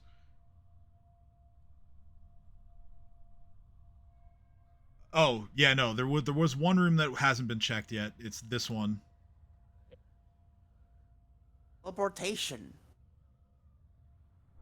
And I'll actually the door across the hall. It was never open to the dynamic lighting, so I'll open that as well. So basically, the two rooms here and here are sort of like dens slash quarters for some of the other creatures that have been in here. This one would have housed like a bunch of lamias in one room, whereas this room, and you know this from the bad smell that still lingers in here, this was where the hungerers were kept. I'm gonna look thoroughly anyway, because who knows? Maybe those ugly bastards might have gold underneath their beds. Who knows? All right, roll perception. Just do one check for the two. Guidance. I'm on the wrong tab. There we go. Okay. 28. Nothing of value in the hungerers room. You do manage to scrounge together about 200 gold worth of coin from the lamia quarters.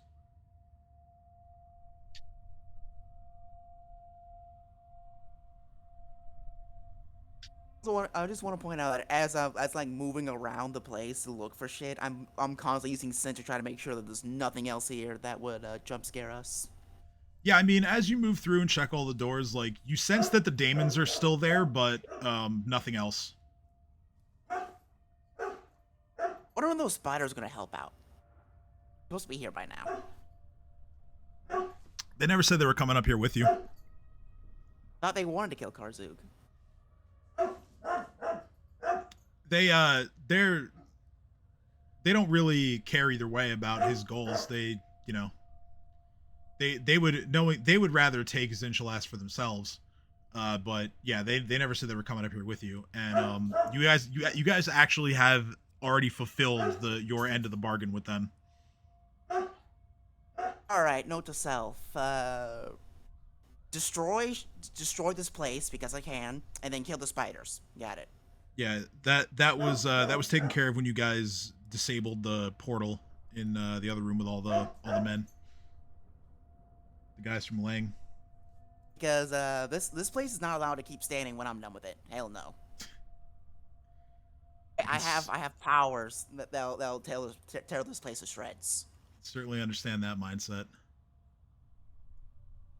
Okay, so like I said, you've looted basically everything there is to loot in this section. I'm gonna join back with everyone else, just like arms full with all the shit I have legally conjugated. Yeah, a bunch of artwork, a bunch of scroll tubes, that massive single platinum key. You got a lot of stuff. So I'm just gonna show everyone, like, of course, all the scrolls and whatnot, but specifically the key. Like, guys, look at this key. Kay's just looking at me like, that's probably to Karzoug's room. What is it a key for? I have no idea. It was hidden in an altar, a golden altar. By the way, I took the altar because why the fuck wouldn't I take it? But Wait, no did you say indication you of. took the altar? Yeah, Yes. you see him like. Then I dropped down the statue right beside her. Yeah, you see him just like bring in a marble altar. It's like, hey, I took this. We just Kay's just why? What purpose? I don't know. There might be some kind of artworky nerd that might find diamond pieces for this.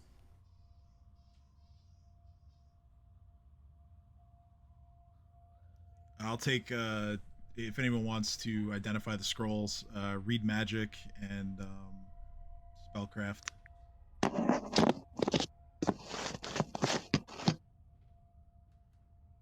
But if you guys don't want to bother, then that's fine. I mean, I'm down to bother. Okay. I would bother if I could, but I can't, so I shan't. Can't cast guidance. It'd be fucking depressing next campaign when I can't cast guidance on everything. I can read magic. Hey. All right, so you and Ursulin will take a look at the scrolls. We'll do an aid another for those. You can roll spellcraft, and then we'll just add to whatever the better result is.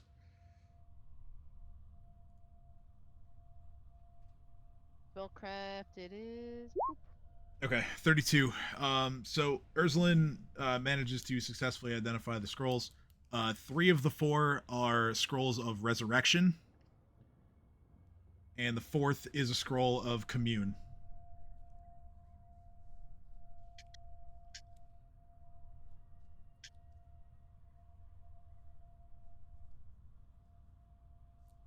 So those will be good to have. Very good to have. All right. Refresh my memory. I know for a fact that Lilly will probably be capable of casting Resurrection. Is anyone else? Like, I know I'm not. Could dream. Let me check. I think I can. I know it's a pretty thin list of classes that can cast it. Yeah, Dream can, but not yet. He's not a high enough level. But in a worst comes worst, Lily's down. Could Dream try to do it? Or is it just out of the question? Since it's off of a scroll, I think he could probably try to do it. Let's see here. So, activation, decipher the writing. You guys already know what it is. Activate the spell. Did we get the scroll specifically so that if something happens to Lily, we can resurrect her? Yeah. That's what we have the scrolls for.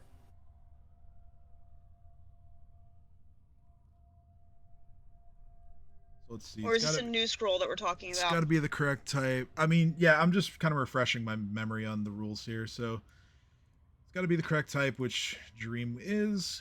It is on his class list, and oh yeah, so he would be able to cast it without having the necessary levels, because it's off of a scroll. Because you only have to be a class that uses a type of magic that matches the scroll. The spell has to be on your list, and you have to have at least enough points in the ability score required to cast a spell in the first place. So Dream meets all that criteria. He would be able to cast Resurrection off the scroll, but only off the scroll, prior to leveling up. Alright, in that case, Dream, you gotta have a scroll just in case. Lily, you're getting a scroll. And, Why do I need one? Because it's a scroll, so you don't have to waste any spell slots or material components at all. You just, oh, that person's down. Cast. Yeah. Scrolls Oh, when they're made consume the material components, so you don't need them to cast the spell. cool. That's why scrolls are highly useful. Then Tiny Kate is also going to get one. Tiny Cade. Tiny? Or is it just Cade? Cade cannot cast it, but Cade can certainly give it to someone else who can.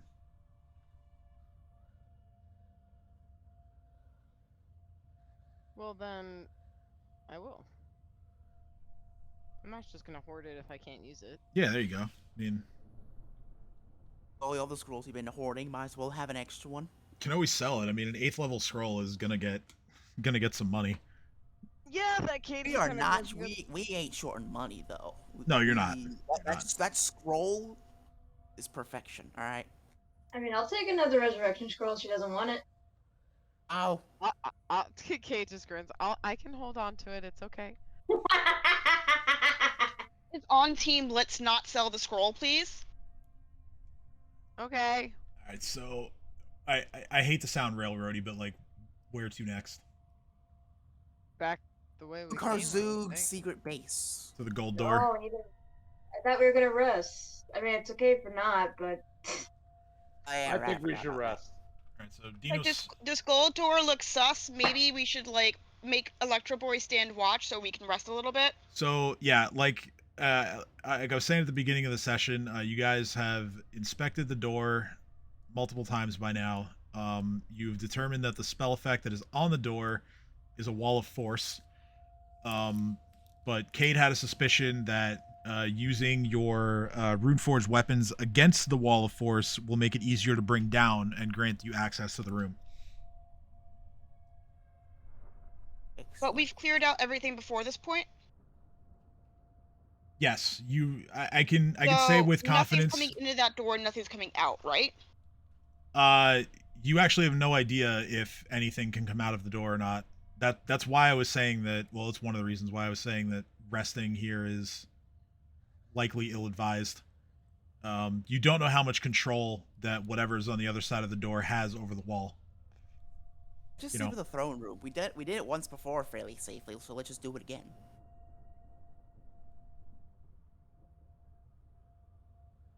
All right, if that's what you want to do.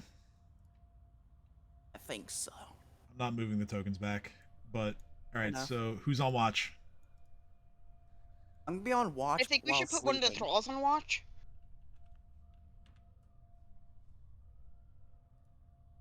My perception's so high that I can keep watch while sleeping. It's actually true. It actually is true. That sounds like a Chuck Norris brag. It kind of is. Dino and Jareem really have high enough perception that they could do that.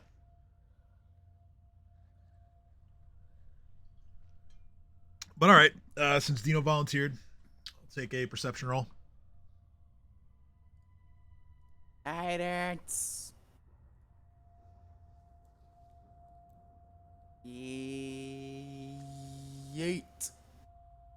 38. Okay. So you do hear some muffled noises through what you can assume is the night. Coming from the direction of the room with the wall of force protecting it.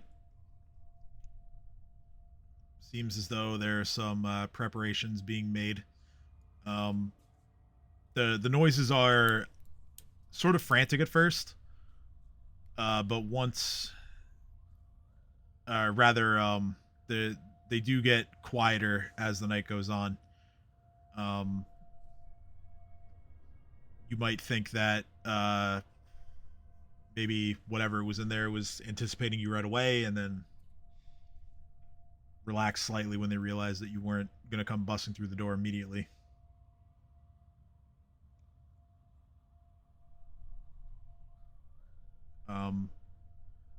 But there are no intrusions on your sleep, which again may lead you to believe that this is the only room left to clear. Surprisingly restful. Go ahead and prep your spells. Those of you who need to do that. Those of you who do not, you can go ahead and clear out any used spells. Get all your stuff back. I'm gonna ask something controversial. Sure. Can we end here? Because I feel like I feel like I don't want to stop mid-session for whatever's in the next room. Well, the thing is, I really wanted to get through what's in the next room. Okay. It's not. Well, it's not Karzoug. It's Karzoug's. Okay, Not, Karzoug's not in the next room. I thought But it was end game, and I'm like, no, I don't want to end yet. no. I'm pushing to like get it to where next week is endgame. Got it. Okay. I am here. So any and all temporary hit points are removed, as well as spell effects that were increasing your hit points.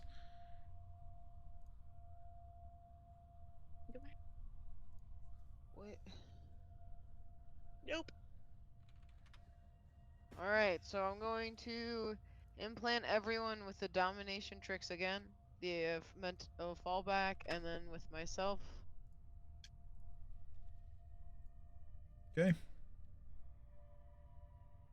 So I'm going to cast spell resistance on everyone.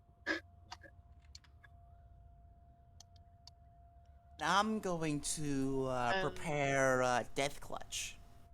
I'm putting free in body on myself.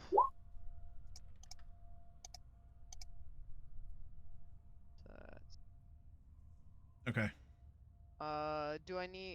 Can I stop So you will have to pick and Burning choose. Spell. You will have to pick and choose on the mental fallback because you can only have 5 tricks implanted at once.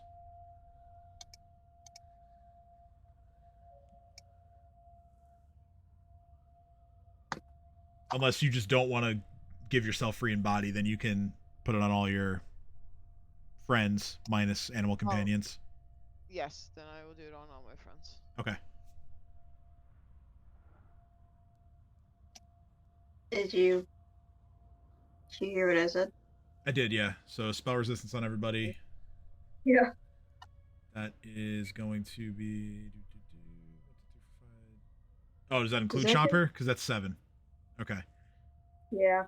All right, so everyone Thank including you. Chomper. So it leaves you with 1 5th level slot left. Hell yeah.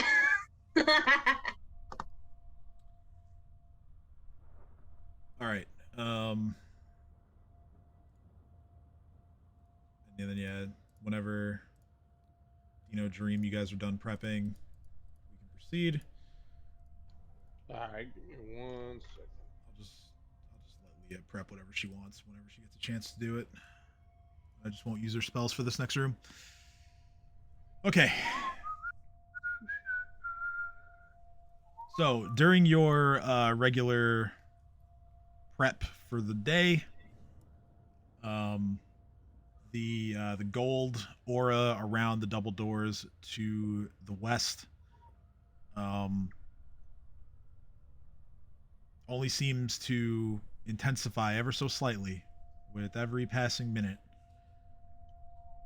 almost beckoning you to try and breach it.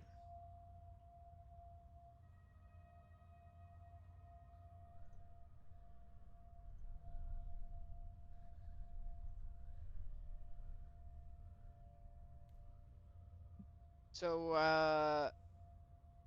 we I look just- around at everyone and are we going? Like, or are we going to... I personally think we should just kind of open the door from the side and then let whatever's trying to blow through, and then attack it. I was actually just gonna tease Dino and say, "Are you gonna let the door mock you like that?" Valid.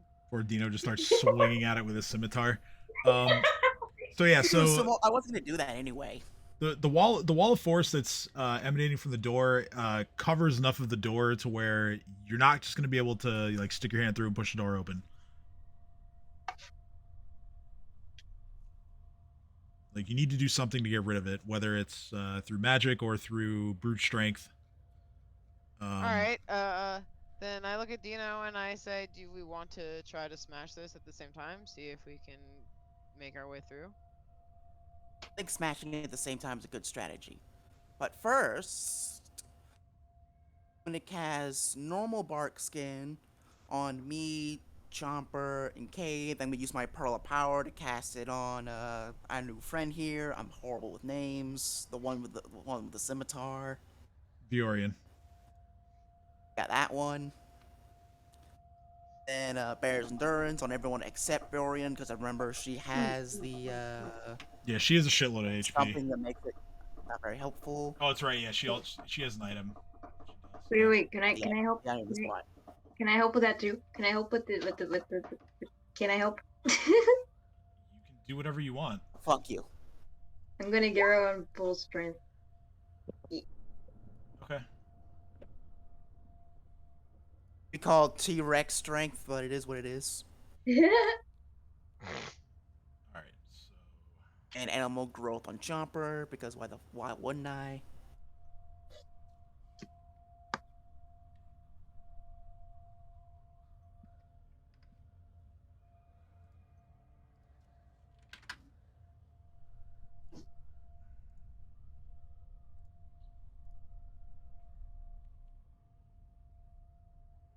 And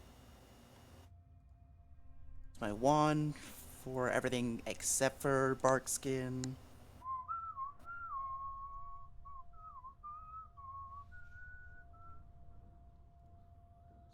that's right. I forgot hers one doesn't benefit from. See, there's 6 of us. Plus Chomper, 7. Plus the angel.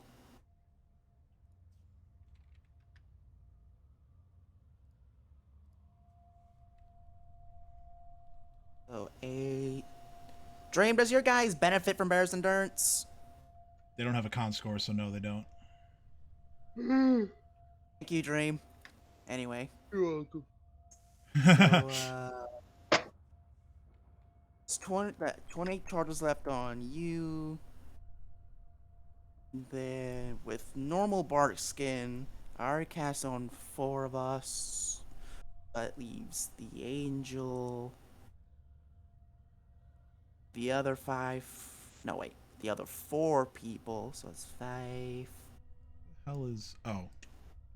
The dragon.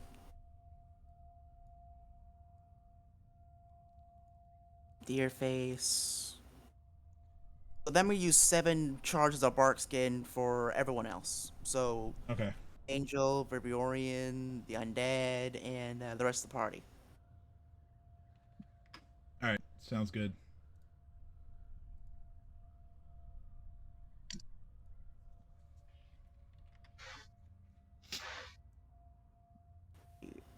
Did my buffs. I did the good shit.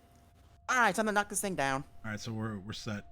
Okay. So those of you who are smashing the door, you draw your desired weapons,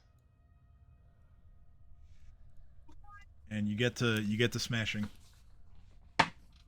Ash. Vitals. No, wait. I'm not vital striking. I'm just gonna attack 3 times. Die! Okay. Cade, you as well. Can it be a power attack? Can I even power attack, by the way? Yeah. Is that? Oh well, no. Fuck, I should have power attack. Well, you need to defeat the power attack. I don't remember if you have it or not. No, I don't. Okay. I was wondering. Okay, so then I'm just doing the full attack. That's what it is. A full attack. No, I'm not. I'm not doing anything. Not doing anything at all. I am hitting Dino in the toe. So Ow! your weapons hit the wall of force, and while they don't destroy it, they do damage it somewhat, and you can see that within the wall there are magical forces that seem like they want to cause some kind of like recoil effect to damage you for attacking the wall, but because your weapons are dominant weapons, it cannot create that effect. Okay. So as long as you and your friends continue to attack with your runeforged weapons, you'll have no issues Great eventually success. breaking the wall. Yeah. Like, Great success. yeah, you will So eventually I'm just break gonna it. keep hammering. Yeah. I'm just gonna. I'm not gonna make you roll a whole bunch of attacks because it does have a lot of hit points before it breaks. We'll just. I'm bonkening! Okay, Jesus Christ. Sorry, I got invested. We'll say that it takes like, you know, a good few minutes for the two of you. I'm doing full attack, so all 3 attacks count, damn it. Yeah, they definitely do. But yeah, like I said, it takes a little while for the two of you to bust it down, but you eventually do. Your final couple swings are so forceful that you break the door and it swings open, Okay, waves again. Hi! revealing 4 hungers.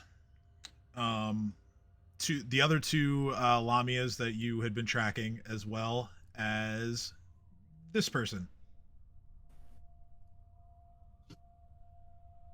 Oh, she needs to die. She's a furry. So I'll describe the rest of the room now. You see pillars of gold that support the arching ceiling of the room. The northern wall bears a particularly detailed mural that shows Xin-Shalast at its height, with the face atop Mar Massif appearing to address its citizens as magical runes and spirals of energy emerge from its open mouth. Yet even this impressive work of art is overwhelmed by what towers in the center of the room. And it's not dead center of the room, but they mean this thing here.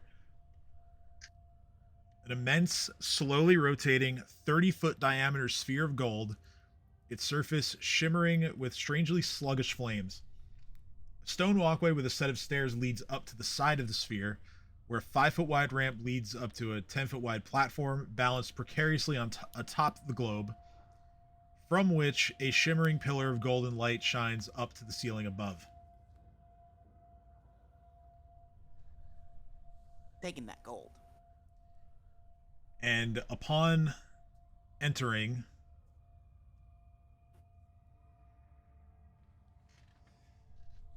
the leading lady at the top here kind of just looks at all of you and scoffs. And she says, "My, how far you've all come." Yes, we're very proud of ourselves. I just wave again.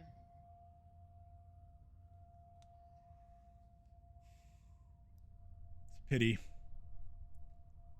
Not dead yet, club. High five. Too bad you won't be a part of it for long. Oh, Cat, well, that was badass. Too long Cat's enough, getting though. spicy. I like it. I'm sure Lord Karzoug would have found use for you all.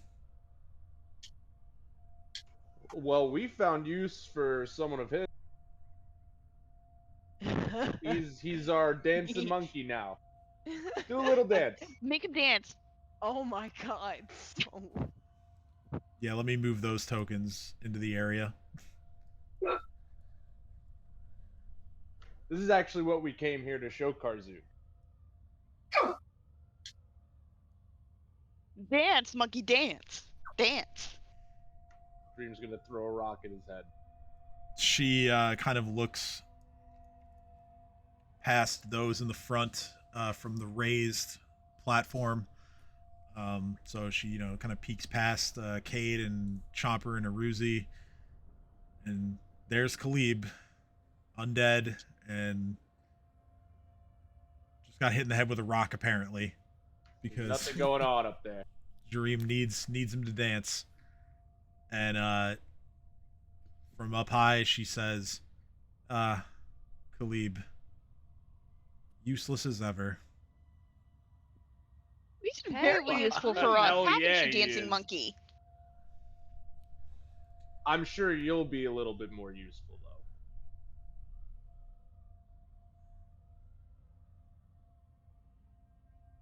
I would never serve you.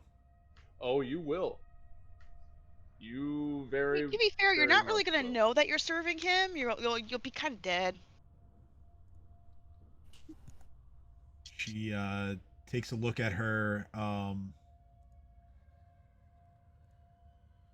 weapon and the rest of her allies in here. And she just says, "Why don't you come in here so I can make you eat those words?"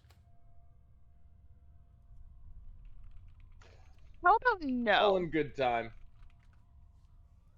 Kate just kind of looks at everyone and starts walking in those. I'm like, words that are edible, I'm down. They're always difficult at first, but they always succumb in the end. Yeah, so Cade's absolutely just stepping into the room immediately. Okay. And at this point, lie. her hands begin to crackle with a dark magical energy, and she just looks again. Continues to look down upon all of you, and she just says, "It's gonna be awful strange burying you this high above sea level. No matter. Like I said, Karzoug won't even have the pleasure of killing you. That falls to me." The Just amount of okay. people that said that, oh, I'm high and mighty, I'm gonna kill you, then they end up dead within like 12 seconds is quite laughable if you ask me. I mean, I'm gonna tell you right Not now, different. she's not called Most High for nothing. Anyway, position yourselves however you like, and we'll I roll don't think initiative. she's higher than Jareem. So she let us walk into the room nonchalantly and didn't let the things attack us. It's effectively, she's pridefully letting herself set herself up. That works for me. Well, she's letting the two of you walk in, and so I Yeah. want to afford the same opportunity to everybody else to move Well, yeah, Alright, no, well Cat's then. been like spewing shit this whole time. I'm walking in. All right, Where am I? you're here. I also am not flying anymore.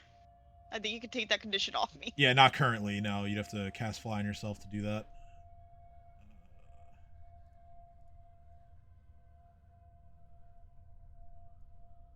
Any other movers? I don't. High above us in a viewpoint we probably can't have visual access to, so. It's not super high up. It's here. It's Oh, it's the let's. lighting we can't see over here. Oh, that's right. Yeah. Lilly, get in here. Wait, what? She's just like an omnipotent voice yelling at us from on high. So, Kate, can Go in the room I? and get ready to fight. You need to get in here too, goddammit. Can Nah. I? Fine. Are they 30 feet apart? Actually, does not say.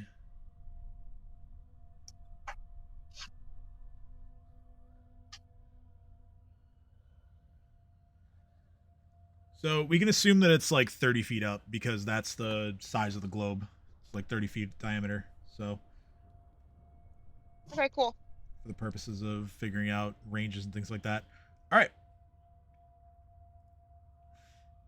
Let's roll So she's- initiative. And 60 feet away then.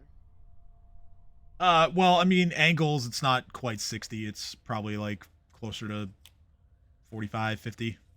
It's not 30, is what I'm saying. No. Hey! Let's see who wins initiative. I did not fumble my initiative roll. Go me.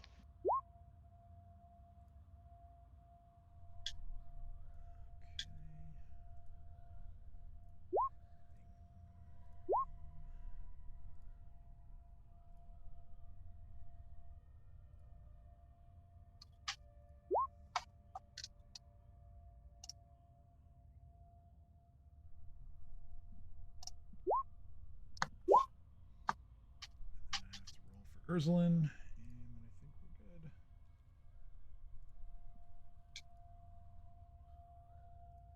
One,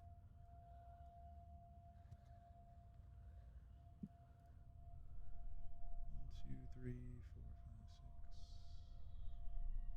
six. Oh, that's right. Gotta roll for the friendly NPCs. I can't forget to put them on the chart. I also gotta turn off Jareem's aura because that would have gone away. Okay, Viorian, pretty good roll. Ruzi, even better roll. So,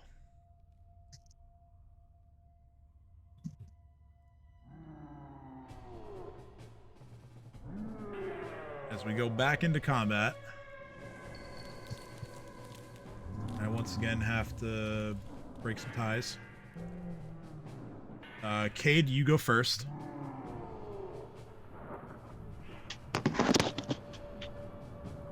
So, can I identify if this creature has any weaknesses or resistances before I attack? Yeah, definitely. This is going to be knowledge, nature. Nature. Okay. Not my strongest. 18. Okay, so you don't know anything other than the fact that this is a lamia Harridan, like some of the lesser lamias you've been fighting in here. But she is, just based on her appearance alone, she is the most powerful of them. So I'm gonna stare straight at her. Going to then. The other one is not 30 feet away, is it? Nope, a lot farther. Okay, so I'm just gonna stare at her and then bop her with a vampiric touch. Okay, for starters, I need you to roll a fort save as you, well, all of you are within the stench of the Hungerer. You're good. Alright, so vampiric touch.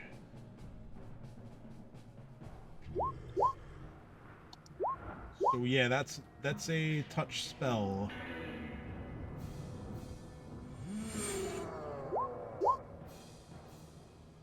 Oh, oh no.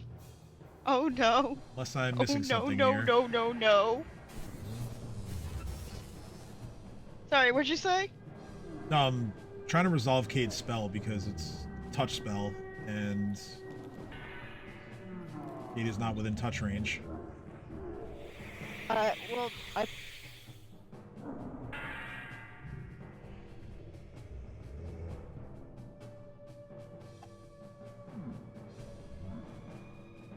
yeah, yes I am. Oh, Maybe okay. that's not Okay, Oh, you're hitting that one. I thought you were hitting Yeah. the most high. No, I can't reach her. I can't even. That's right. That's right. I have no movement to get to her. All right, so yeah, that's taken care of. So Okay, so I yes, will hit 18 hits. him. Yes, 18 hits. That is 64 points of damage. And that means I. You already, yeah, you already have. Actually, technically, No, we rested. I know. I was clarifying that I was about to say that you already have 10 hit points because you have Bear's Endurance, but that's not 10 hit points. That's an increase to your HP. So, yeah, that is all those 10 hit points, basically. Sorry for getting ahead of it. Seeing that this worked out, Cade only took a 5-foot step to be able to do that, so Cade's gonna use the rest of their movement to charge up the stairs. Which is just metaphorical charging. Yeah. Because they don't Yeah. do much action. Okay, so the Hunger will get an attack of opportunity. It is going to just try to bite you as you move away. That is a 34, so it does hit you. That is 23 points of piercing damage, plus 9 points of acid damage. Oh, god damn it! I did the 5-foot step in the wrong direction. It's fine. I always do it. It's my own fault. Just tell me. Actually, wait. Let me look at this here. What's its reach? You might actually not eat this. Yeah, no, you don't. You actually never left his threat range, so you don't. That attack Okay. opportunity doesn't happen. Okay, question. Oh, you just put them all in my regular HP instead of the temp. Never mind, we're good. I am my turn. Yeah, because like the temp box doesn't show on the life bar, so I just don't use it. That makes sense. All right, it is now the Hunger that is up here. This Hunger is going to fly over to right about there.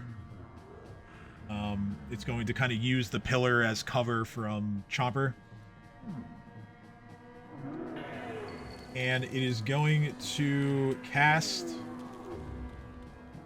a spell on... Let's see, who can it actually see?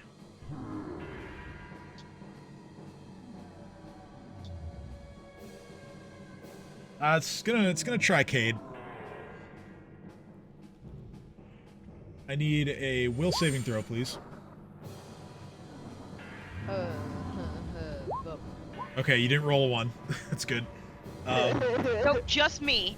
Just me. You feel the pressure of the magic that the Hunger is sending towards you, but you fight it off and stay awake as it was attempting to put you to sleep. No sleep for the wicked. It is Iruzi's turn. She rolls a natural 20 against the stench. And she's gonna fly right behind Jareem and swing her greatsword at the Hunger that is surrounded by all of you. She hits and deals 26 points of slashing damage. Neorian will do the same. She's gonna go under Babu. And she gets one swing with her scimitar as well, and she also saves against the stench. She hits and deals 41 points of damage.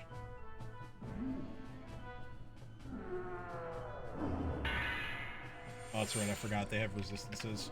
Alright.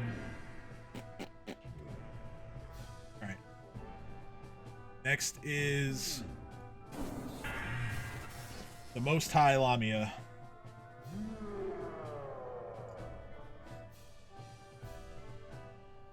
She is apparently content to stay on top of this platform and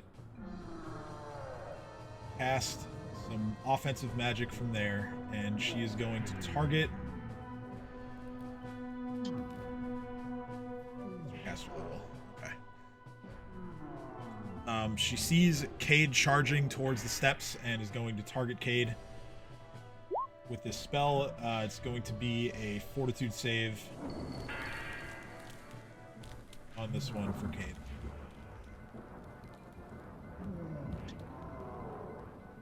Alright. As the magical energy in her hand goes from like just a semi-dark hue to just straight black. It's not gonna go the way you want it to. She tries to consume you in unholy fire.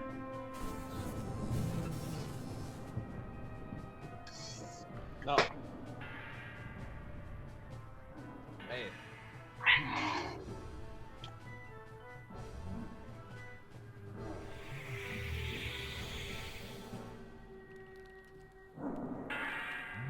Roll, do a separate damage roll in case you make the save. Is it not going through on your end again, or?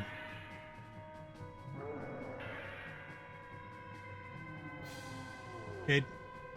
I heard literally the second half of your question. The one part that you were contextually asking about, I was trying to. Oh, I was wondering if like Roll20 still wasn't like putting the rolls through for you, because she's casting a spell on you. I need a fortitude save. Apparently they are not. Oh Jesus! Wait, there it is. Wow. It just popped. 2 natural ones in a row. Holy fuck. That's rough. She hits you with a destruction spell. Is it negative energy? No, it's not negative energy. Alright, let's try. You take 140 points of damage.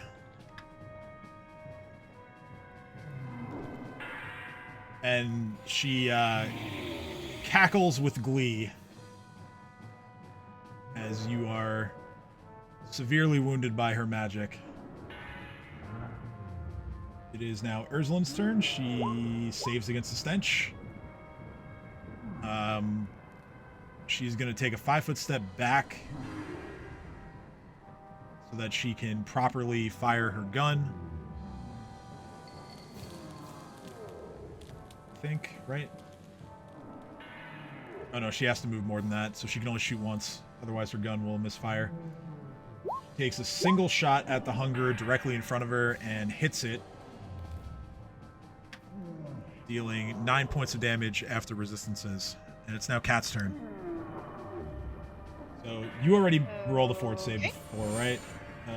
I did, and I failed it. I got nat 1. Yes, okay, so you did fail it, and that means that you are subject to the effects of the stench, which I believe means you are sickened. Lovely. So, Cat vomits, and where is the stench coming from? This big ugly right here. Cat's gonna cast Crunch on the big ugly. Okay.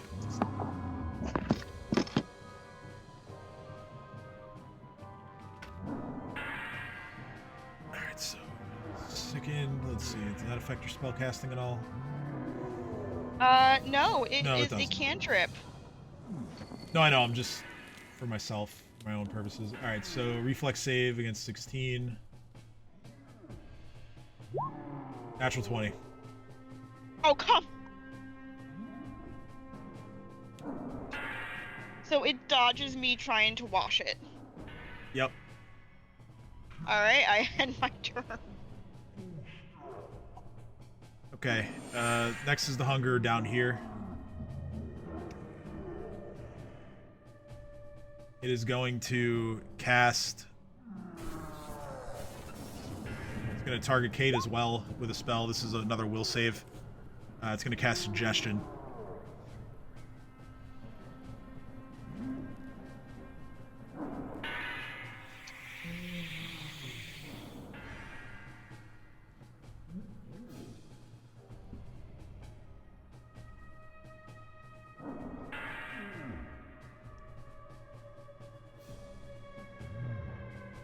While I wait for that, just to speed things up a little bit, the lamia is going to... Kiss my ass? Why, yes, she is. She is going to see everybody grouped up, all nice and neat for her, and she will cast Flame Strike. The cast fuck that shit. All right, so Dispel.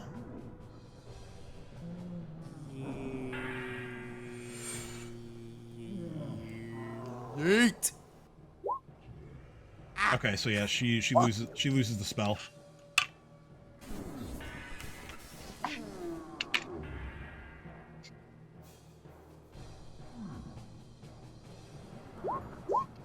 There's no way. Yeah. All right, so Cade is not subject to the suggestion. All right, Dream's turn. Okay. So, Dream, you roll earlier.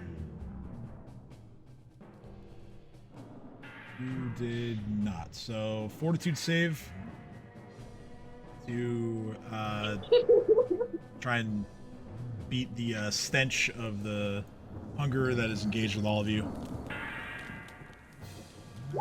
16, you are sickened. But your buddies are not subject to it because they're undead. Alright. I'm gonna have Yeah, I Electro guess- Boy attack.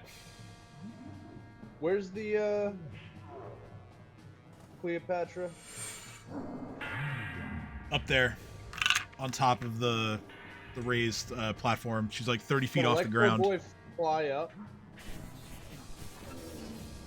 He can, yeah. I mean, he'll only get a bite, but he can. Yeah. I'll have both the Electro Boy and Deerface fly up. All right, you going with him? Yeah.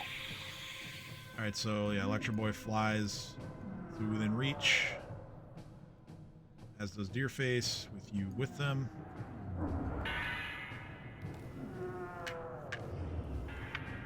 So bite for each of them, and then whatever you're gonna do. Okay.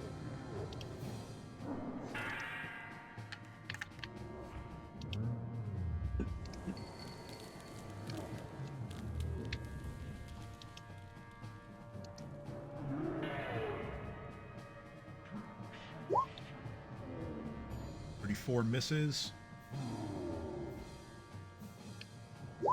Natural one misses.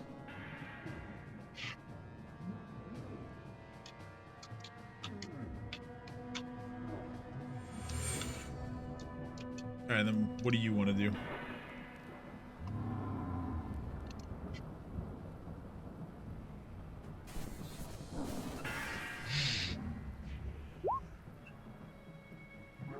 Okay, I like it.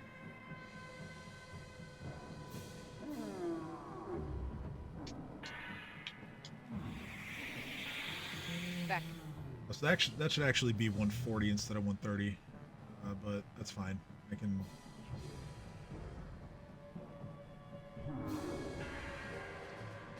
Put that in right now. Did she get full damage? I haven't rolled the save yet. Oh. Natural one, so she does. Oh, What a time for that. That's 140 damage. You were talking shit.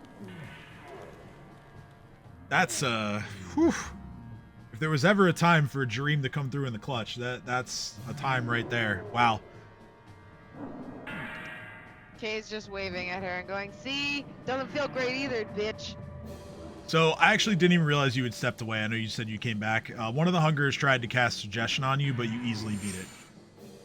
Oh, sweet. Thank you. No worries. It's Lily's turn. I don't think I can get the Cade, can I? You cannot get to Cade and heal them in the same turn. I didn't think so, so I'm going to, And then you rolled for the stench already, right? 18, yeah, you're sickened. gross.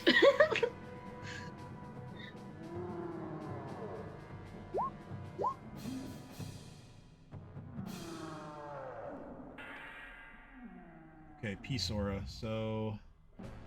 I'm gonna touch this guy. You touch...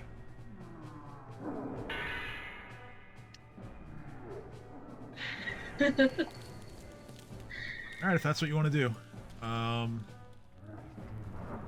That's never a good sign. The DM's like, if that's what you want to do, okay. It's like, So anything in that area cannot attack, or else it takes damage. And evil creatures take a -4 to the saving throw. Now, here's my question. Where's that zone on the map? Oh, do you not see it? Let me fix that. Oh shit. It's Damn it. the I blue didn't zone. think it was so big! This is why you need to read your spells. 40-foot radius. I did read my spells. I didn't think it'd be that big. Evidently not. So, Have you got 2 creatures that can't hit though? and oh, by the way, it's not dismissible and lasts for 24 hours, so good luck. It's now Dino's turn. Unless... Lily, you wanted to move, right? Like, closer to Cade? Try to, yeah. Okay, so you move your 20 feet, and then, Dino, go ahead and take your turn. Oh dear. Ugh. There's a lot of spots we can go to. Don't worry, it's fine. Go up the stairs. Let's see. Dino, I think you rolled already, right? For this turn? Yeah. You did. You and Me Chopper are Chopper fine. rolled the 30. Yeah, you're fine. You're fine. More than fine. No sickness for you. Alright, alright. No need to cry over spilled milk. Just give me more justification for what I'm gonna do later. You can cry over spilled blood later. There. Oh, I have lanced him. Alright, Chomper's gonna full run.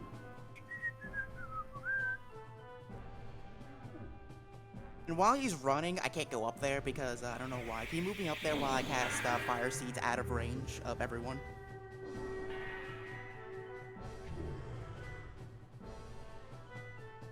Now, when you say up there, ping me where you want to go. Is it like can Chopper just run up to where I can actually reach what's her face? Oh yeah, Cleopatra? the reason why it's not letting you is because it's like he's like going through dynamic lighting, so he gets to, we'll say, there, which is like out of Lily's dumb no attacking circle. Chopper's full running. Then he's gonna move there, so he's not within range. The reason why because Allie, I see you with the ruler. The reason why it is extended like that is because it's a large creature that is the point. Like it's still 40 feet, regardless of what the ruler says, and what the circle says. Yeah, it'll go out to 40 feet, and then let me see if I can actually make it like reflect what it should be. I wasn't upset, I was just... I know, I wouldn't say you were. I just. Okay, cool. Alright, so it's 30 feet from the edge. He saw what you were doing and was explaining. Yeah, so it's 30 feet from the edge of the token, not the center. So if it's on the center, then it's 40 feet. So I'll leave it like this. Yeah, okay, cool. It seems like it's more clear that way. Yeah, it is. I was He's just trying to gauge. gonna yeet the fire seeds right here, then go back so he's not within range, and then they're all gonna explode. All right. Well, I mean, you are in range of her when you release them, so you do have to roll concentration. I'm not sure if I made this I might have explained it wrong, but as Chopper on the way there, that's when I cast Fire Seeds. So Right, but you're still essentially throwing a ranged attack while in a threat range. You understand? So like, so I mean, technically I shouldn't even be giving you a concentration roll, but I'm going to because it's a spell. all right. You're fine. All right, so reflex half. 33, so that's still 91 points of damage.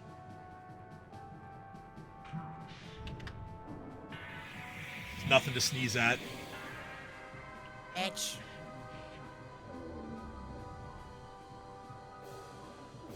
Then I'm going to wait. I don't need to move. I don't need to move anywhere. All right, that's my go. At this point, the Most High is going to turn towards the two lesser lamias that are down there, and she just yells to me, and one of them does as she asks because it's her turn. She is going to attempt to make an acrobatics check to leap onto the walkway here. That is a 22.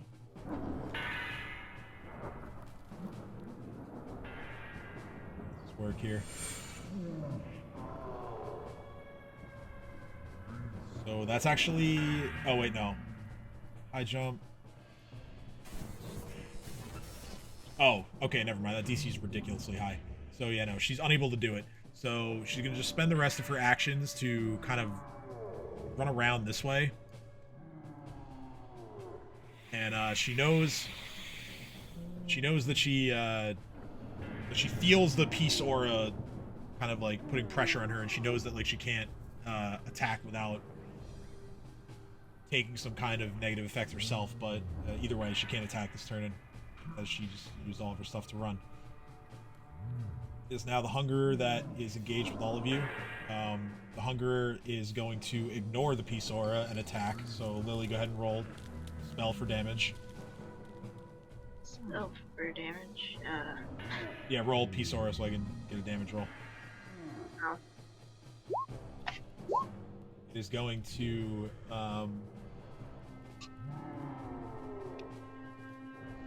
it's going to utilize its bite attack against you.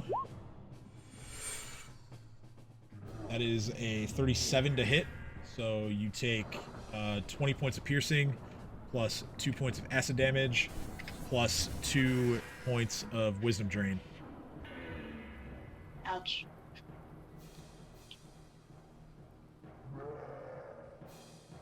I got hit? No, you didn't. Lily did. Oh, okay. And it now has to make a will save against the Peace Aura. 22, so it fails the save, takes full damage. So it takes 50 points of force damage for attempting to attack you. That ends its turn. From the far corner back here, this Hungerer is going to attempt to cast a spell against Chomper. This is enchantment, so he gets a bonus. God. Will saving throw. Plus 18. Just barely made it. Take it. But yeah, he attempted a charm monster. Oh, guys, you don't understand. If Chomper ever turns against us, we lost, alright? Top of the That's round. just it. Cade's turn.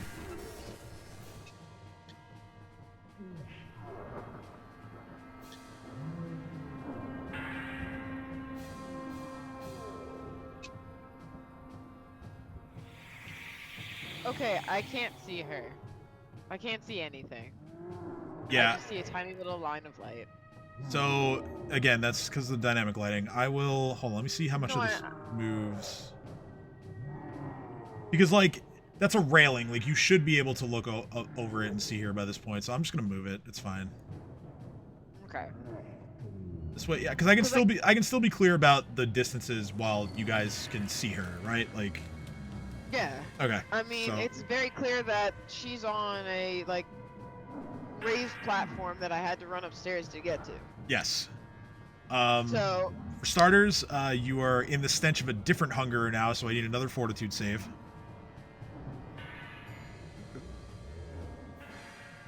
(23) fails, so you are sickened. Okay. I don't want to be. No, I'm not. Okay, so you spend your turn using a scroll. Got it. And I'm just giving her a very big death glare and staring at her if I can, and transferring my stare to her. Yeah, I mean you can see her now, so yeah, I would say that's fair. Okay, so hypnotic stare on Most High Sioptra. Got it. Next is the hunger here who attempted to cast a spell on Cade last time. It is within the Peace Aura, so it's going to move itself out of it. It is going to cast... It's also going to go for Chomper. It's going to be a different spell, but it is still enchantment, so Chomper does get the bonus. Oh, that motherfucker. This one, Take this one's going to try to put Chomper to sleep. motherfucker. 29 is good. That's good enough. Thwarted again. Dino just constantly is like shouting profanities at every language he knows, and all the creatures try to do shit with Chomper. So, Iruzi is kind of at a bit of a mental crossroads. She is confident that she can deal with the Peace Aura, so she is going to full attack the Hungerer here. So, Lilly, I'm going to need another roll for the spell, for a damage roll. It's a pretty meaty amount of damage. Iruzi's saving throw is a 31, so she makes it. Takes 34 points of force damage, and she hits with 2 attacks, dealing 30 damage of her own. Viorian. Where the hell is Viorian? It's under Babu. Under Babu, that's right. So here, let me do that. Thank you for remembering. Viorian. She's gonna follow suit, so she'll I'll just use the same damage roll because it's the same turn. Viorian will make the will save. She'll eat 34 points of force damage. But she connects, even though she kills the Hunger with the first strike, but she just continues swinging and just absolutely eviscerates it. And okay. Cat is just like, does Cat see this? Oh yeah. Cat is like, oh, okay. To be clear, the Peace Aura is still a thing. It would just disappeared because it was on the Hunger. Let me restore it. I'll just put a torch down. I was hoping first. There we go. Now we can see the actual radius of it. Because his corpse is still technically there. Corpse is still technically there, yes. So that's gonna be her turn. It is now the Most High's turn. She is going to take a 5-foot step towards Dino. Hey. And she will, let's see. Like, that's dangerous, because Dino wishes a motherfucker would. She's gonna make a touch attack against Dino. Oh. That's a 40 to hit. That's about right. Let's see here. I forget if this is. It's something that affects abilities. I just don't know if it's damage or drain. Let's see. Harridan.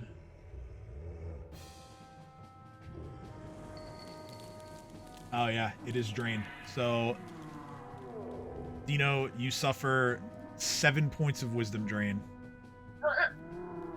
I need that. 7 points? 7 points. No. Wait a minute, what spells can I not cast anymore? Well, that brings your wisdom down to a 13, so nothing above 3rd level. Oh no. Oh no. Ursulin's turn. She feels the peace aura around her, and she just says, I don't want to be here. I'm not peaceful. And she's going to run. She's going to full run into this little corner here, outside of the stench and the peace aura, so she can continue shooting. It's now Kat's turn. So, the peace aura also affects allies, correct? It affects everybody. Anyone who's standing in the aura that tries to cast a spell that affects another creature or attacks is subject to the peace aura's damage. And you can make a will Is it only a spell? any attack or any like spell that affects another creature. Got it. Okay.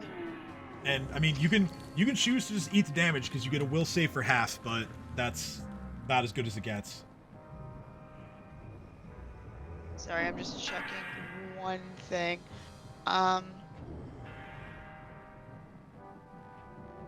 Because I can never remember how far I can run.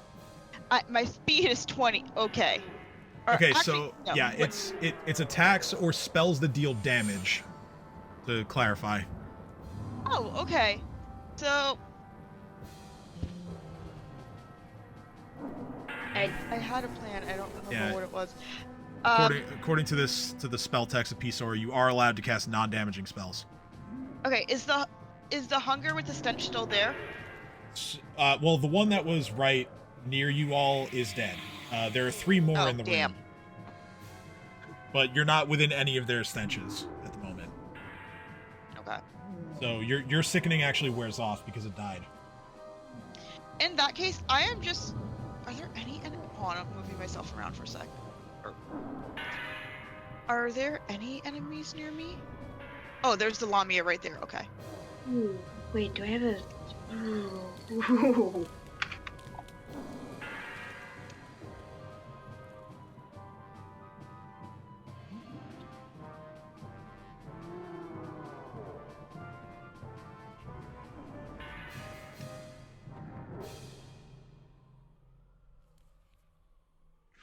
You know what? I'm going to cast Adoration on myself. Okay.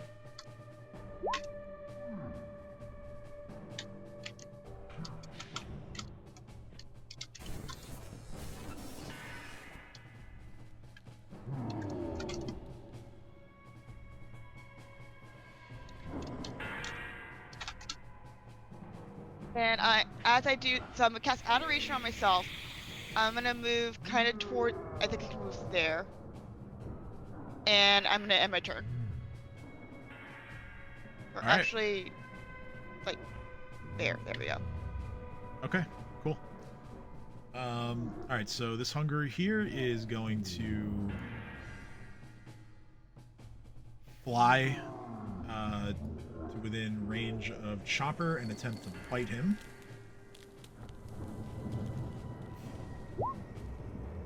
Uh, 39 to hit, that misses. X. This Lamia here is going to follow her sister and try to get to the Most High's side to assist her. And it's now Dream's turn.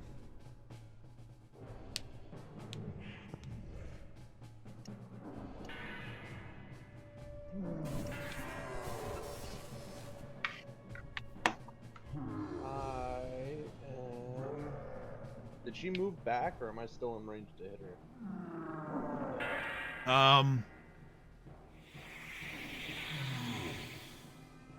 Deerface would have to take a 5-foot step. Electro Boy's within range, but you got to remember that they're both within the Peace Aura. So What does that mean again? they take damage if they attack Damage. while they're within the aura. You could certainly like maneuver them out of the aura if you want to. Yeah, I'll move everyone out.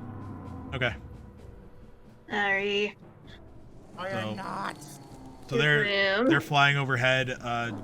Jareem, you need to make a. Wait, are you actually no? Are you already sickened? Because so then you don't. Oh no, you wouldn't be sickened anymore. So I need another fortitude save because you're within the stench of a different hunger now. Just you though. Like, it's not, okay. It was a good plan. Not your thralls.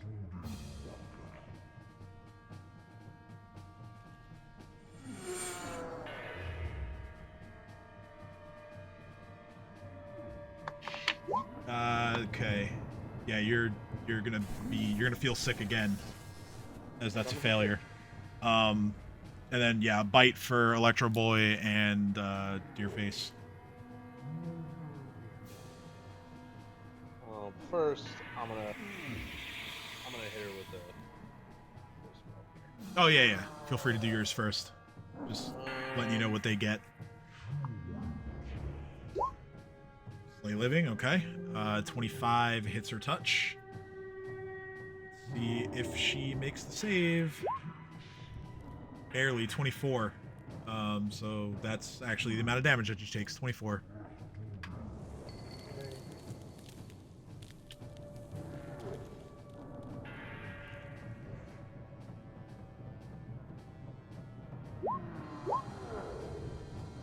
Misses. Ooh, that's a big hit. 46. That's some good damage there. 31 points. Solid turn. All right. Lilly. Hey. Hi.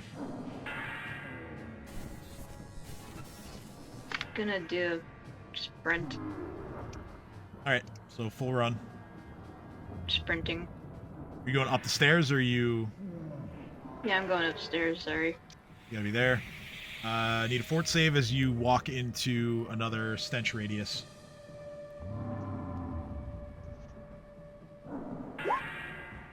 That's fine. Well, no, because you wouldn't have been sickened anymore because that one died, so that should be a 26, so that's a success, actually. Oh, cool. So you're not sickened anymore. Dino. That's great. Question: is there a way I can make around her, like, or like the little side rails here, like, able for me just to go around her, or? You would need to roll acrobatics to kind of balance yourself, because they are pretty thin. My acrobatics. 1. I'm spelled out of the question, so I'm just gonna approach her and start swinging. All right. With a 5-foot step. Surely your crit fisher build can get 1, right? You'd be surprised. I don't crit very often. With a 30% crit chance? Oh yeah, you're right. Jeez, those are all misses. Damn it. Venom Chomper! 3 attacks, right? Because he's... Yeah, okay. Only the last one hits. Enough. But it does bypass her resistance because his jaws are magical, so... Fuck you. Come on, Chomper, grab! So, huge hit. She's not looking good. 44. Not enough. Ah. What kind of build do you need to be able to grab shit? I got huge and colossal sized creatures, still can't grab anything. It's kind of more that, like, enemy CMD just scales insanely fast. And it's especially true of, like, huge creatures like this one. Okay, so, it's one of the Lamia's turns, the one that's in the front. She is going to kind of try to run up the stairs and then, like, leap the rest of the way onto the platform. This time she does succeed because she had rolled a 32. She manages to get up there, and she touches the Most High with a Cure Serious Wounds. Give her a little bit of healing. That's going to be her go. Next is this Hunger up here. It is going to ready another spell. is going to first attempt to charm Chomper again. Bitch. Now. Oh no. That's a failure. So Oh, goodbye, everybody. So it's not dominated or anything. It you know, it just treats that one hunger as friendly.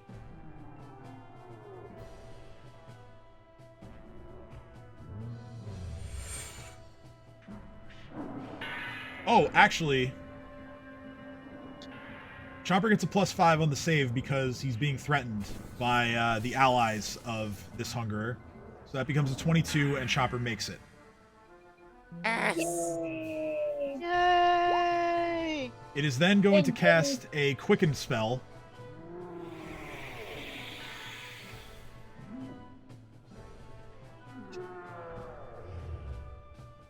And this is going to be a stinking cloud.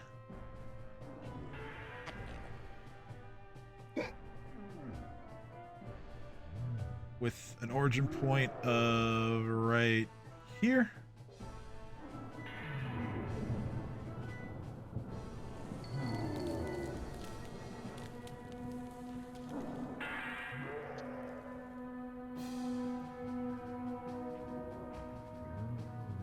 Let's see here.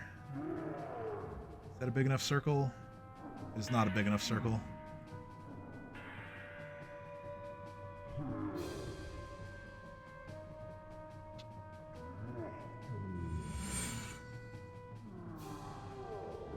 Now it's a big enough circle.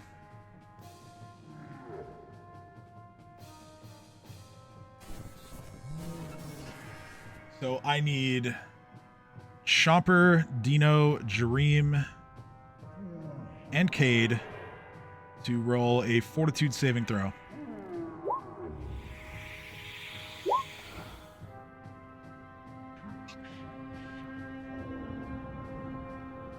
Come on.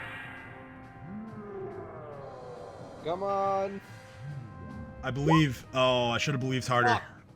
So, Jareem fails. Everybody else makes it. Eat it. Jareem is now nauseated in addition to being sickened. Lovely.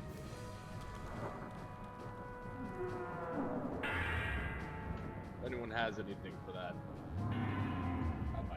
What? Does Cures remove disease work?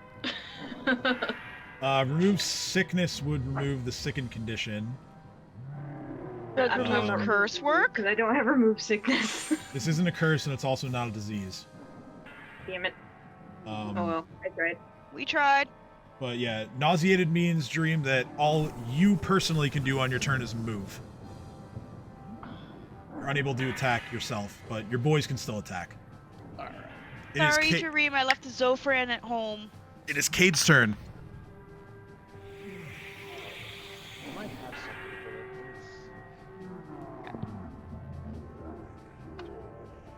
My turn, or am I waiting a second? No, it's your turn. Okay.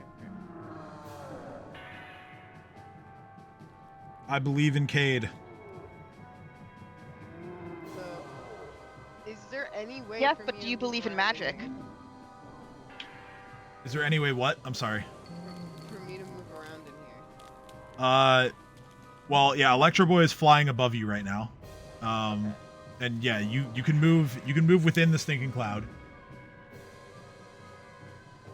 Can I jump to here? That is going to be a Where? climb check because you are scaling a wall of sorts. Okay. But it's not very high, so 18 is good enough, yeah. I'm just avoiding the whole stink cloud. So then, since I avoided the whole stink cloud, I'm going to... You kind of just parkour your way up the wall. And can I tell if she is resistant to anything like electricity? That's My last... need a nature check for that, and you've already done my check. Yeah. Okay, so then You could go for it and see what happens. I don't know. Like, I am going to keep my stare on her and hit her with a stricken heart. okay. 34 hits or touch. So roll your painful stare. Oh no, it's already there. Never mind. It's in the... I left it in the bottom there. So it's 5 negative plus 23. So 28.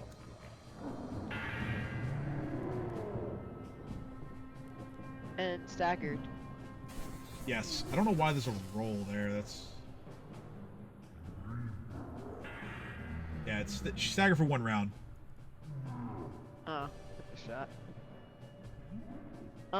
So then, yeah, Cade ends their turn. Unless they can pop off a Cure Light Wounds from the wand, but other than that, they're done. Okay.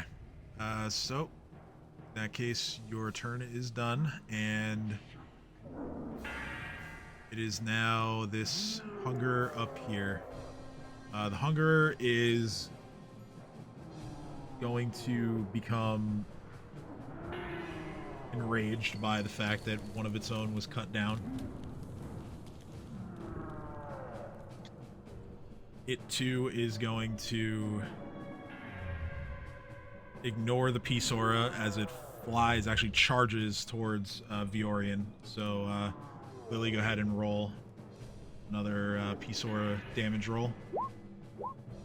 47, okay. And Viorian is hit by the bite. She takes a total of 18 points of damage. She also suffers the Wisdom Drain, 2 points. Hungerer, 37 on the saving throw, so it takes half damage, 23. That's its turn. Iruzi is going to... Iruzi's now engaged as well. She'll swing, she'll eat the damage.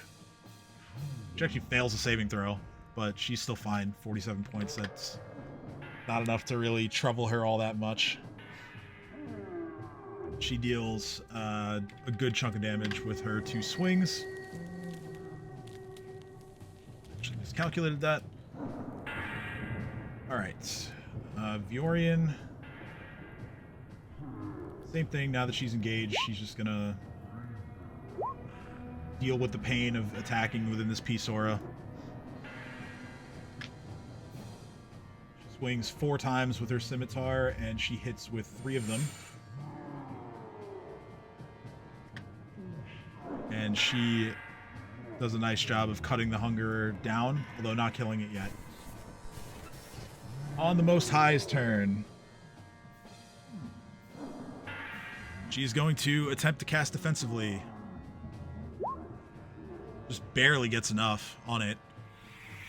She is going to cast a Mass Cure Serious.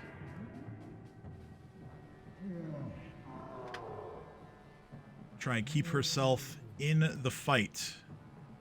However, it's now Ursulin's turn, and things don't tend to stand up to Ursulin's bullets for too long. Ursulin is in a good spot now. She's going to aim high. And even though she's going to take a penalty for being out of range, she's going to fire 4 shots. Dealing...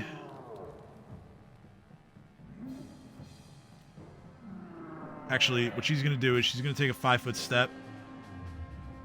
And then she's no longer out of range. 25, 40... 90 points of damage.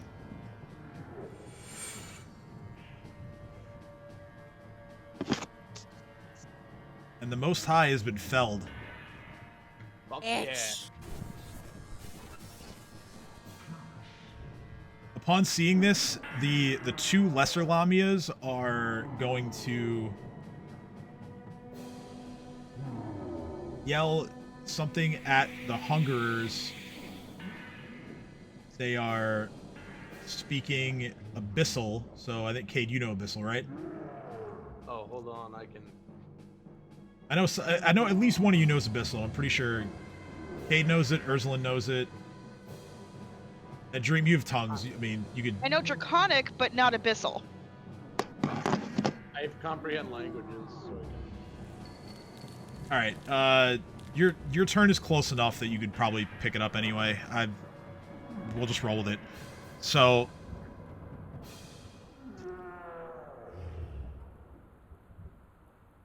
The Lamias yell towards the Hungerers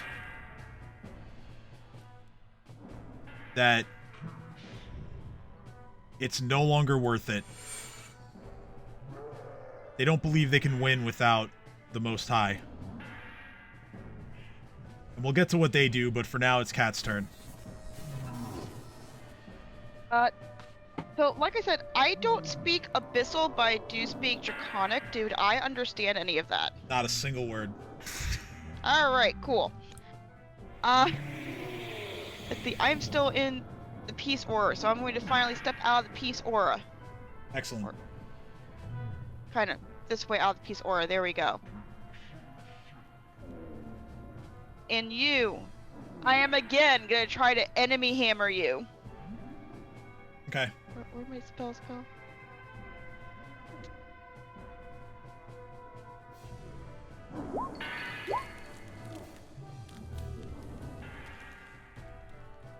Okay, on which one? That one. So I'm gonna use him and knock him into this one. So you can only throw it 30 feet, just so you're aware. Oh, I thought they were closer. Okay, in that case, I'm gonna use it on this one and throw it to this one. Okay. That's a much shorter distance. Let's see here. It's also, I believe, a creature with a better saving throw, but let's see what happens. 32, so nothing happens this turn. But she's subject to the effect for the duration. Every turn she's got to make a save. Alright, and I have a turn. Alright, next is this Hunger here, and it is going to heed the words of its superior, and it's going to flee. It's going to try to flee, at least.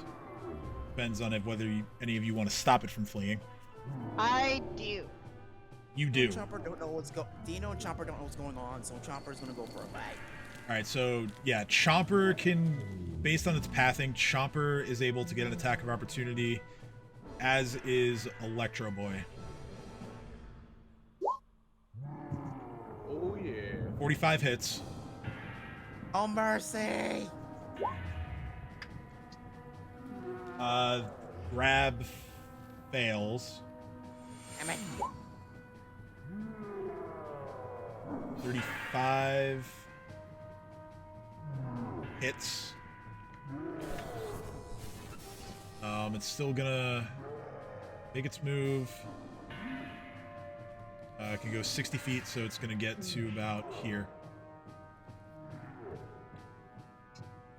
This Lamia's turn here, she is going to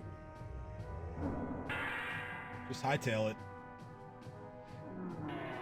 Full run on out. Viorian and Aruzi kind of just let her go by. They also, I don't think either one of them understands Abyssal, so yeah, Aruzi doesn't. Or wait, what is this? What the hell is this power? Hold on a second. Aruzi might actually. I do.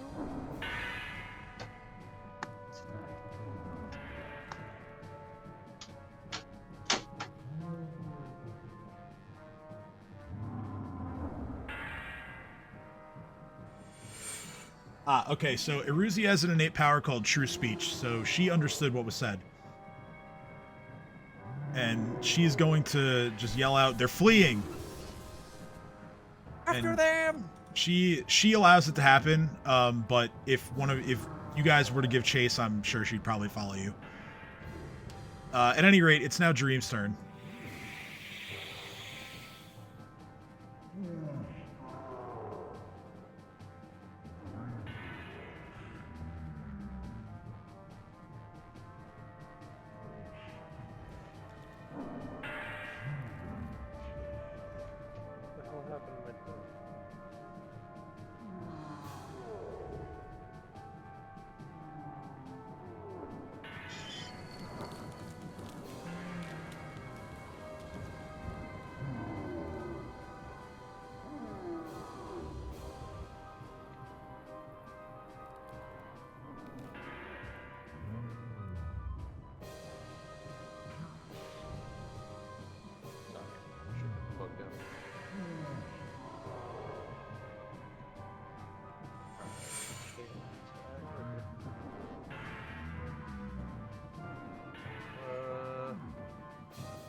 I think I'm just gonna wait it out.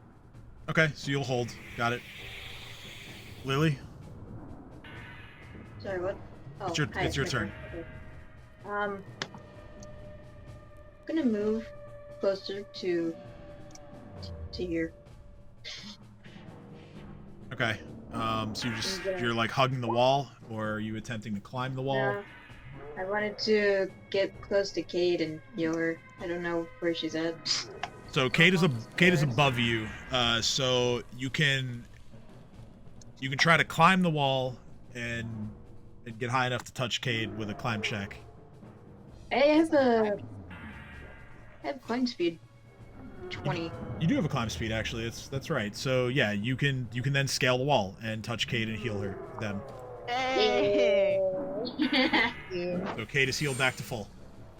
So is it okay if I drop back down? Yeah, I mean it's a free action to release. However, like I said, you are 20 feet up though, or not? You're not 20 feet up actually. I'm sorry. Actually, no, yeah, you would be about 20 feet up because it's 30 feet off the ground on the shelf there. The ledge, I should say. So actually, no, you're more than halfway upstairs. We'll call it 10 feet. So roll acrobatics to avoid fall damage. I did great, guys. 12. Okay.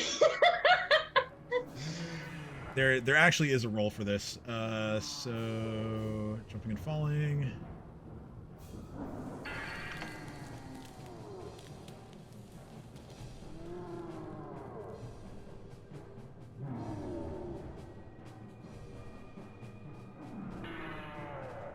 Okay, 12 is a fail. So you do take 6 points of damage when you land. Oh, that's fine. But all right, still a useful turn. Dino. Yeah, Dino doesn't believe in mercy most of the time, so he's gonna go move right here. Okay. And he's gonna attack the lamia as a stromper. All right, so attacks for both of you. Both get 1, but we're charging. Yep. So +2. Your attack hits with the Your charge. attack 3. Yeah. And yeah, that hits as well. 61, Jesus. Or do we doing big damage? 35? Maybe? Maybe? No. Close, but no. Regret nothing. So with that, it's this Lamia's turn, and she is going to... She's technically inside the P-Saur, so she's going to run. Cade, Dino, Chomper, Electro Boy, opportunity attacks. As she runs and leaps away and takes off out of the room. Opportunity attack. 30 misses, 46 hits. So then I can try bonkening. You can bonkening, yeah. 32 hits.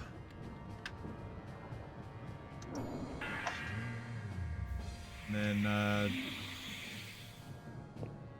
oh, you did roll already, so yep. Dino's 32 hits as well. So good amount of damage, but like I said, she's just trying to run. This Hungerer here, way back in the corner. This one is also going to full action fly away, getting like 200 feet. So, Cade's turn at the top of the round.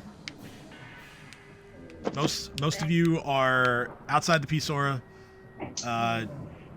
not impeding the monsters that are attempting to run away.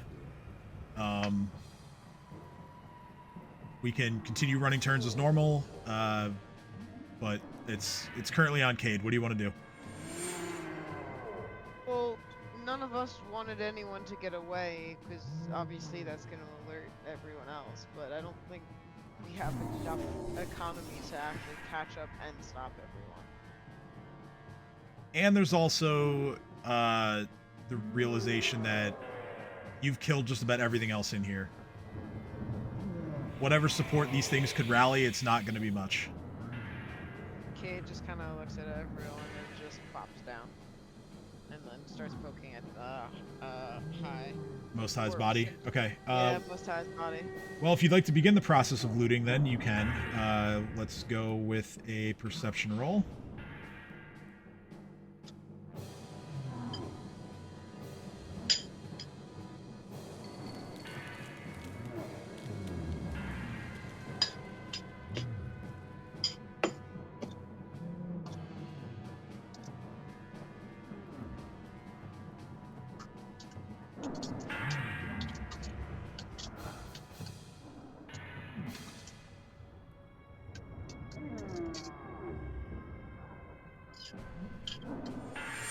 I'm certain that Dino would be seeking restoration of his wisdom at some point. Yes. Because I got the stuff for it. That's true. Yeah, you guys do have assorted gem dust. Depends on how much of that is diamond dust, but yeah, I could see it happening. I think a regular restoration would take care of it too. It's only one ability score. I appreciate restoration and not a scroll, so we don't have to use that stuff yet.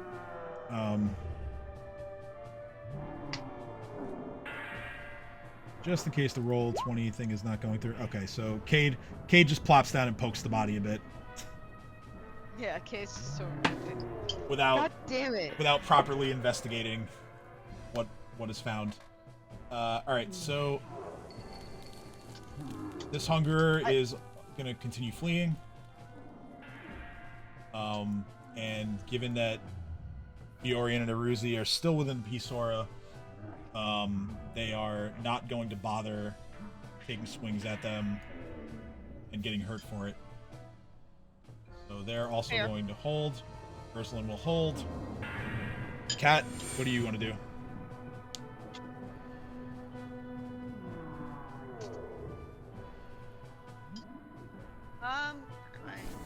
Nowhere near anything be worth it. I'm gonna hold. Oh, I'm sorry. gonna go- I did ask, so that's, I guess lost in Discord translation. I think it was just. Sorry, I didn't mean to cut you off. Cat's going to run over toward the body. I'm gonna use my full action to run to Okay. help gauge luck. Alright, And my turn. cool. 'Cause I can't roll until next turn because I just Yeah, ran. So. full round, yeah. So, last Hungerer and Lamia, they just continue to flee.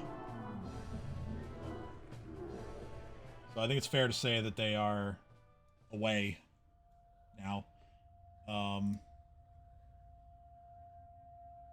Unless anyone had any designs of continuing to pursue them, which I'm not sure anyone does. I think Dino was the only one that was considering it. And the rest of us are just like, loot!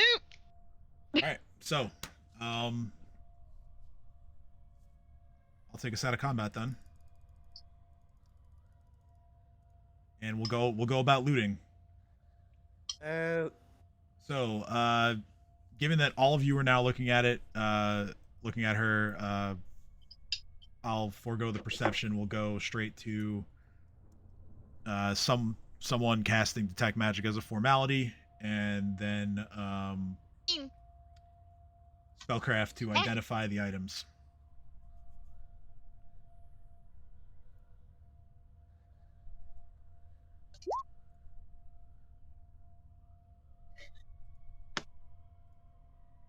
Okay, yeah, Lilly can handle the fixing of wisdom. It'll be, depending on how many people you want to cure, it'll be one casting for Dino, Lilly, one for yourself, and then potentially one for Viorian as well. Alright, so Detect Magic reveals that they're... What type of magic is this, actually?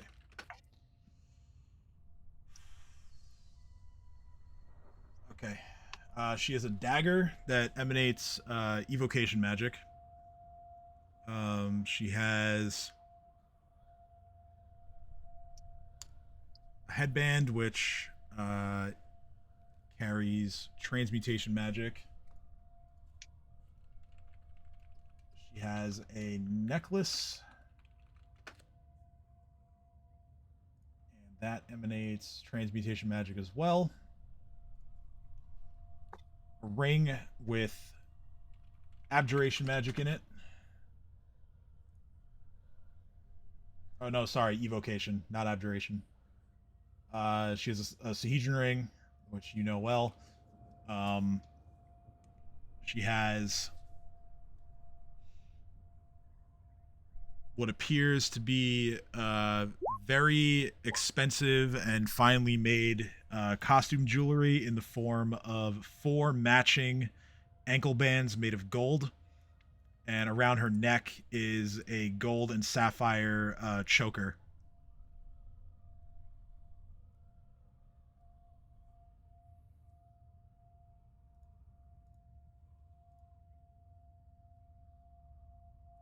All right, so diamond dust worth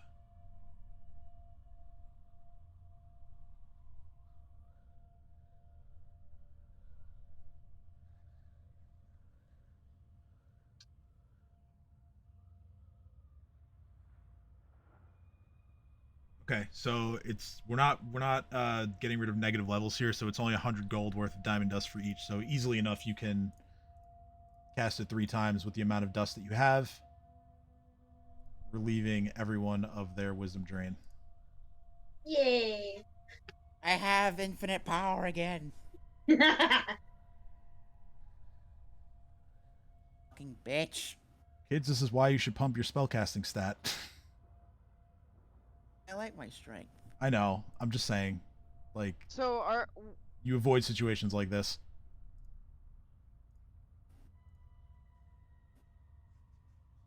So yeah, like I was saying,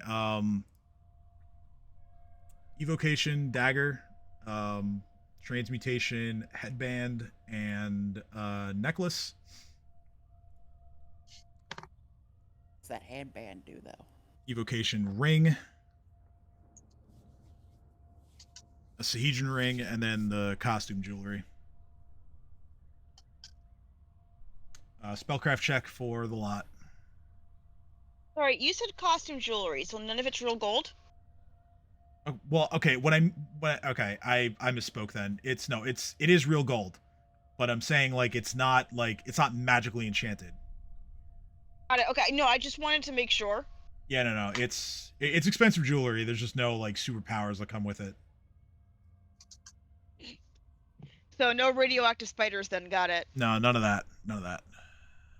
All right, so yeah, I'll take a spellcraft check from anyone who wants to be the one to do it, and then I can explain what everything does.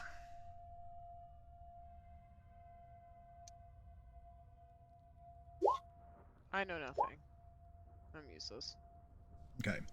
Kat is able to work out what everything is. So we have a +1 unholy dagger. And what this means is it deals... I just had it up. Where the fuck is it? Here we go. So, unholy means that the weapon itself is evil aligned. Therefore, it bypasses the damage reduction of any creature that has DR something evil. Iruzi being one example as a planetar. It deals an extra 2d6 damage to any creature with a good alignment. And it also gives any good creature attempting to wield it a negative level. So if you're neutral, you can use it, but not if you are good. Are any of us not good? Some of you are neutral on the good evil axis. Not everyone is good aligned.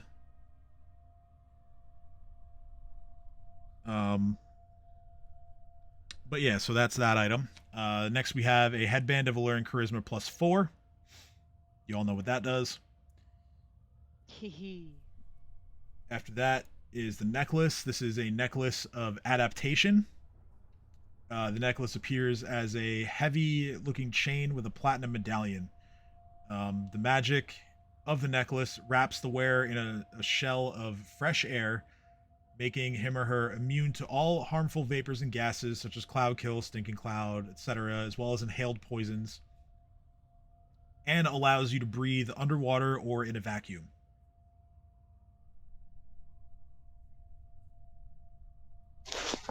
Underwater or in a vacuum. Yeah, so if you happen That's- to just that's get concern- shot into space, you can breathe as long as you have that necklace on you. Next, we have the Ring of Force Shield. This ring generates a shield-sized and shield-shaped wall of force that stays with the ring and can be wielded by the wearer as if it were a heavy shield, which gives you a +2 to your AC. This special creation has no armor check penalty or spell failure chance since it is weightless and encumbrance free. It can be activated and deactivated at will as a free action. I will have Ursuline make an appraise check for the jewelry, since she is good I at think that. my appraise is. Oh yeah, go ahead. You can do it too. She's got Like, that. wait a second. She's got that mask as well. All right, so you rolled roughly the same, because there are gems in the choker. So, the ankle bands combined are worth roughly. That is the wrong character sheet. What am I doing? Okay. The ankle bands, the 4 of them are worth roughly 2,000 gold pieces each, with the choker being worth 6,000 gold. Cat is gonna take the ankle band and the choker. Or Cat's gonna take the ankle band, or at least one ankle band and a choker, if that's okay. Any objections? No. Unless I will take. I lost track. What the like? I don't even know anymore. All right, I'll go through everything Does again. that Just do? I'll go through everything again. So we have a +1 on Holy Dagger. Deals +2d6 damage to good aligned creatures. Cannot be wielded by a good aligned creature, or else you get a negative level. Headband of Allure Charisma +4. +4 to Charisma, that's all it does. Necklace of Bonus, that's what the thing did. Necklace of Adaptation. You can basically breathe underwater or out in space, and you are constantly surrounded by fresh air. You're also immune to cloud kill and cloud type spells and inhaled poisons as well. Ring of Force Shield basically just gives you a shield made out of force. It acts as a heavy shield, but it doesn't give you any kind of armor check penalty or arcane spell failure chance. It's weightless. There's another Sahedron ring, and then, like I said, the expensive jewelry. 4 separate ankle bands made of pure gold, worth 2,000 gold pieces each, and a choker made of gold that's inlaid with sapphires, worth 6,000 gold pieces. Very nice. Very nice. That's all of her loot. What's Cat asking for? She wants 1 ankle band and the choker, is what she's asking I will for. take another ankle band. I will take the rest of the ankle bands if nobody wants them. But I don't want to be greedy. I'll take once, mostly because how expensive it is, but I can't use any of the other items.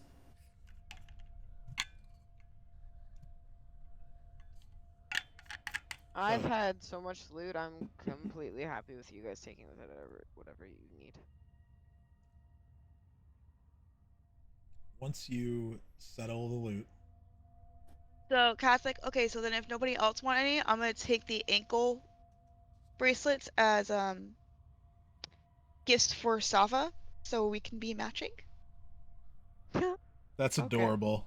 I love that. That is adorable. I'm down for it. Oh, in that case, I was gonna take one, but you can go ahead and have it.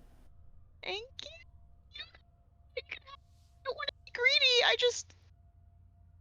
Cat's a little bit embarrassed that she said that out loud, and like now she's kind of like. Cat won't fit you though. Small sized. Oh, that's right. Everyone's. Well, no, you wouldn't be. You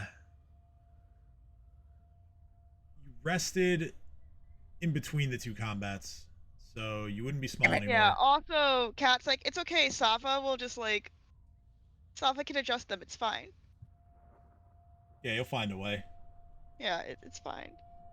So yeah, so Cat's really embarrassed that she said that, like she's really embarrassed, but she does want to make sure she gets a gift. She's like, they're really pretty, and I think she'll like them, and I want us to match. And please don't tell her I said that. That's adorable. Don't Shut worry. up! I'm Don't not worry. adorable. I'm scary. Kay just I'm a grins scary and pats you pirate. on the head. Head pats.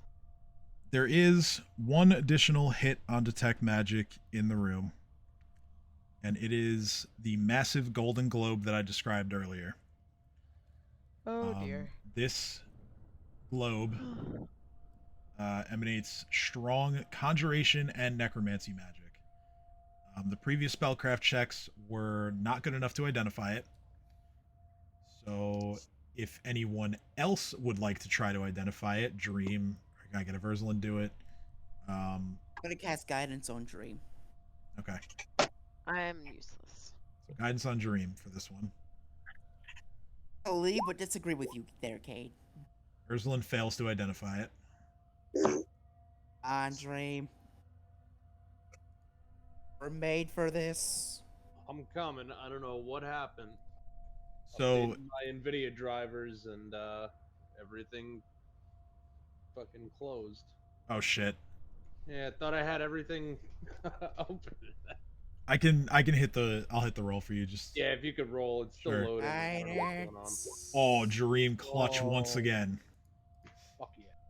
So, Dream, you not only successfully identify this object, but you know quite a bit about it. What is it? This is a major artifact known as the Anima Focus. Anima focus.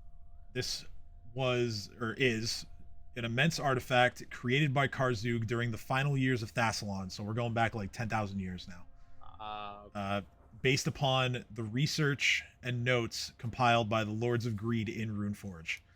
This artifact maintains the link between the material plane and a location known as the Eye of Avarice.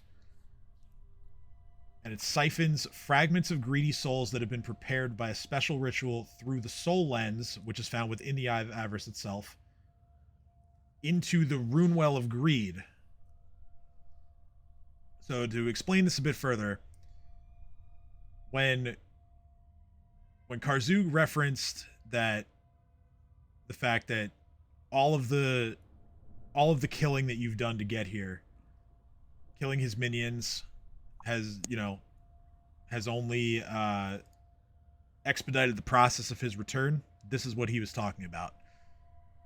So it's a good thing we held off then just now. This artifact siphons the greed off of souls that have recently departed and uses that greed to fuel Karzoug's return. Oh shit. Damn. We've been fucking up. Additionally, Dream, you know that as long as this other item, the soul lens, as long as that item exists, the anima focus cannot be destroyed. So Oh. so we destroy the soul lens and then we destroy the anima focus. Got it. You also know No. You also know how to potentially trigger the anima focus to, let's just say, open a gate for you to go into the Eye of Avarice. You know that if anyone stands on the glowing platform that is directly above the focus, so right here,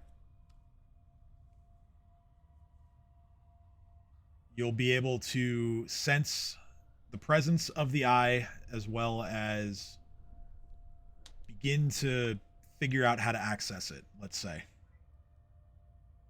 Wasn't Homegirl the highest one standing on there?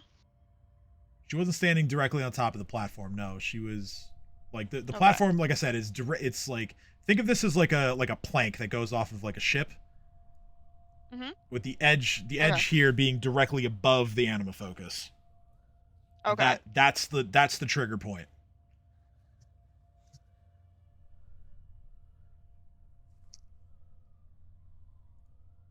Just know that whenever we deactivate the globe, we taking that shit home. Does it even say how much that thing weighs? I'm curious. Yeah, good luck. Good luck, Dino. Good luck with that. Thank you. I have the power to summon. I have the power to summon a mass amount of colossal-sized creatures. We are taking this bitch home. That is a good point. Do you want to know how much it weighs? Much as it weigh? 9 tons. That's cute. Chomper could probably move that. Well, let's find out. Let's see. Chomper, where's his? Let me look at his encumbrance here. Doesn't it click on He can lift it off the ground actually. Interesting. What the fuck? Well, Oh, Chomper doesn't even have ant hall yet. So again, that would it can't double it can't be manipulated in any way as long as the soul lens still exists.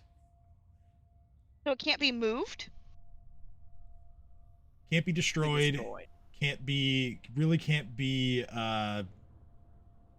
taken out of here. Let me there's additional information on that here, so I just have to find it.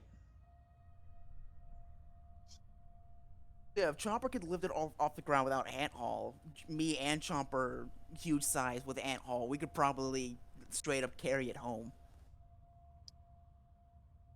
Yeah, it actually does say in the material here that it can't be damaged or moved from its location as long as the soul lens remains. We have to destroy the soul lens first. Yes, you do have to destroy the soul lens in order to move the anima focus anywhere or to damage it if you intend to destroy it. My Well, words. apparently Dream's taking it home. What the fuck do you mean Dream's taking it home? He can't move. I'm that sorry, home. not Dream, Dino. I meant to say Dino. We are gonna make so much fucking bank off this motherfucker. Catholic Dino. Yes. I want you to think about what you just said and what this thing is for. Stops, looks at it. Let me see. Portal basic Karzoug looks back at you. I don't get it. You just talked about how much money you were going to make off of this thing, which captures greed from those who've died. You don't see anything kind of wrong with that? Kate just raises their hand and went, "That's got a point. Don't die." What are you trying to say? You're being greedy. Maybe we shouldn't take this home and it might be having an effect on you? Not greedy. I just like the idea of us rolling in dough. All right. Oh, we are already rolling in dough. But my point is, all of us are greedy with taking more than we need. We don't need. We should just lens, poof, destroy, then destroy this. We just boom, boom, bang, bang. Psh, no, hoardy hoard. Kate says exasperatedly from the ground. Cat just looks without the focus thingy, then this thing is harmless. Cat actually just looks at Kate and goes, "Are you okay?" Frustrated and overwhelmed at this thing. Interestingly enough, now that it's been a few moments since the violent passing of the Most High, the gold pillar of light that goes from the top of the anima focus to the ceiling turns green momentarily before reverting back to gold. Oh, nope, don't like that. The greed in her soul has been siphoned. Don't worry about it. I'm pretty sure she wasn't greedy. It's fine. You also notice that there are tiny flames that are beginning to lick up from the bottom of the sphere. They don't like that. They don't travel all the way up it. It's just kind of like think of it like a sort of like a campfire type of display underneath the globe.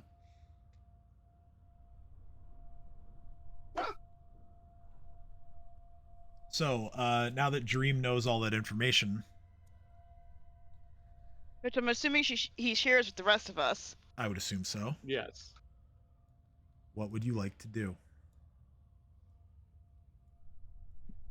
Cat's like, well, we can't really. Do we have the soul lens thing that we can destroy to just No, take care of this, or the soul lens is within the Eye of Avarice. well, fuck. It's not where you are. And the only way to find out more is for one of us to step inside it. Yes, one of you needs to step here to potentially learn more. I'm not sure if anyone else would actually know, but does Dream know exactly what type of knowledge is necessary for this? Well, I mean, it is Arcana, but he learned basically all that he could learn about this item off the spellcraft check. Cat's Arcana. actually going to just look around and go, so, okay. Which of us is the least greedy? Dino raises his hand. No, you're not. Yeah, it is not you. I'm gonna take a look at the tracker for my own knowledge, the point tracker. Oh. Okay, it's a pretty clear answer on this one. Don't look at it. So who is... So, okay, so which of us is the least greedy? I'm not gonna tell you. You figure that out. No. Cat's asking the room. Yeah. I would probably say Lily. I would But does Lily unfortunately... know about Arcana, though? She's literally... What? So you don't... I agree, but also, like, I don't want to send Lily in there. So who's our second least greedy? Hey, I can survive in there. We actually don't know that. Can't do. And if you're I point toward the peaceful ore to prove my point. Miscalculation. okay, all right. So Cat's like, all right, that makes me nervous because see if something happens to us, you could fix us. Something happens to you, can we fix you? I don't know. But if you're willing to do it, I'm not going to stop you. I am. Because you are definitely the kindest and most and least greedy of all of us, and the most generous. I cannot make an argument against that. So if you want to do the thing, go do the thing.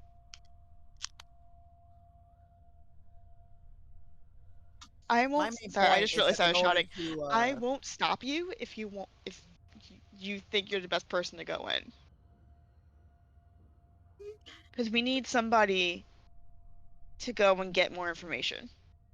The problem and the person who's going to be least tempted by greed would probably be the best bet.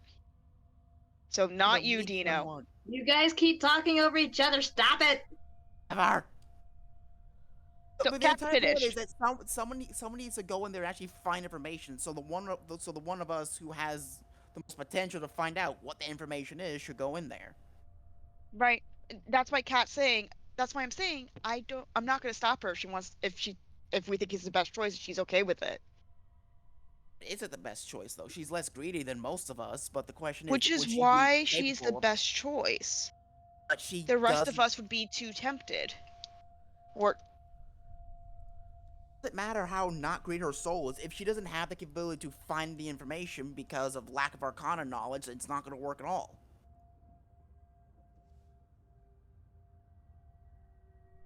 I have like 10 in Lily, Arcana. I have do 10 you points have in lack of Arcana? Do you, our healer, who uses magic to heal us, have lack of Arcana knowledge? I don't think so. I have like 10 points in Arcana. A lot of points, I'll be honest. Yeah, exactly. Ah, I win. Wait, did you just say that's not a lot of points? No. I think he did. Nope. Yeah, I currently have 14 in Arcana. But like Cat's like, I mean, she has to have Arcana knowledge. She kind of needs to know magic to heal us. What's the difference between Arcana and actual divine magic? Divine magic doesn't really use Arcana much. I mean, true, but we gotta work with what we got.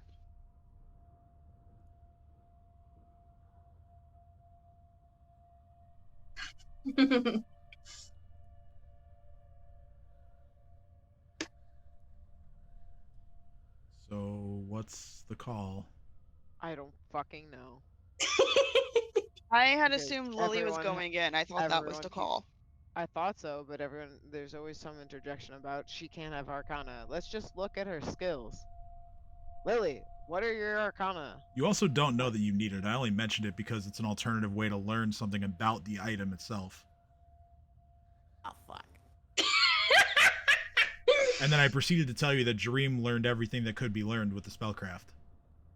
I interpret it as different. Because I was trying to ask, like, what would we like if one of us would step in there trying to find, okay, what on earth do we need to do next? What would that be? And you mentioned Arcana. I was like, okay, Arcana, got it. Yeah, no, I understand that. I also just kind of let the roleplay go because it was good roleplay.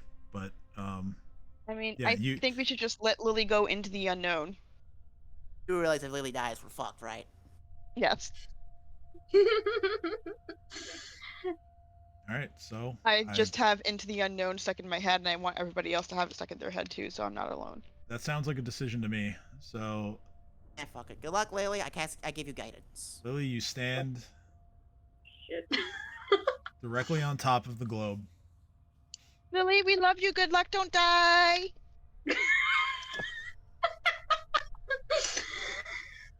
So the first thing you feel when you step out that far is your vision doubles, and you feel a sudden rush of vertigo come over you. Your current field of view is now overlaid by the Eye of Avarice, and you see its structure and geometry, as well as the creatures that are inside of it. Uh-huh. You see several raised platforms and staircases that all conclude on a dais and a massive throne at the top. Underneath all of the platforms and stairways is a giant pool of lava. Giant pool of lava. Okay. You see several storm giants inside. You see a pair of blue dragons inside. Most importantly, you see this man. Karzoug. So, It's Karzoug. so only Lily's in there. I never said she was in there. I said she can see it. No, that's what I meant. Sorry, I meant like only Lily is the one with this view. Yes, Lily's the only one with this knowledge right now. That is all I was trying to ask. Sorry. Yes. Thank No, you. no worries. So, Lily, also, additionally, this is something else that only you can see. The flames that were beneath the anima focus begin to rapidly creep up the sides towards you. I feel scared. They don't come close enough to touch you. They stop just before.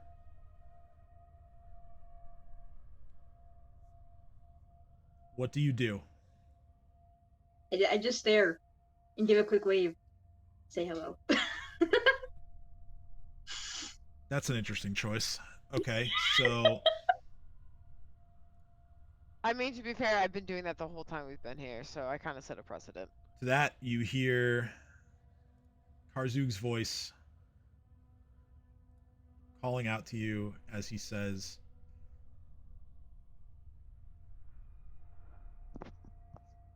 "You are a fool.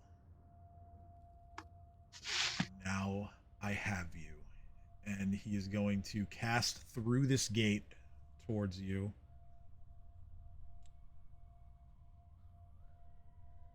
He is going to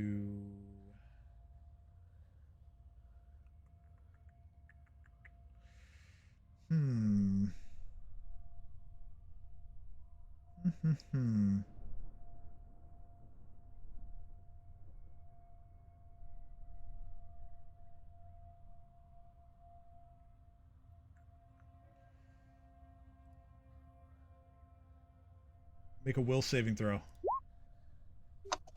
No. Oh no. 21 is a failure. No. It's not as bad as you think. You are slowed. Okay. So that means there's no condition checkbox for that. You take a -1 to all of your attack rolls, your AC, and your reflex. And you can also only take you're staggered, so you can only take a single move or standard action on your turn for as long as the spell lasts.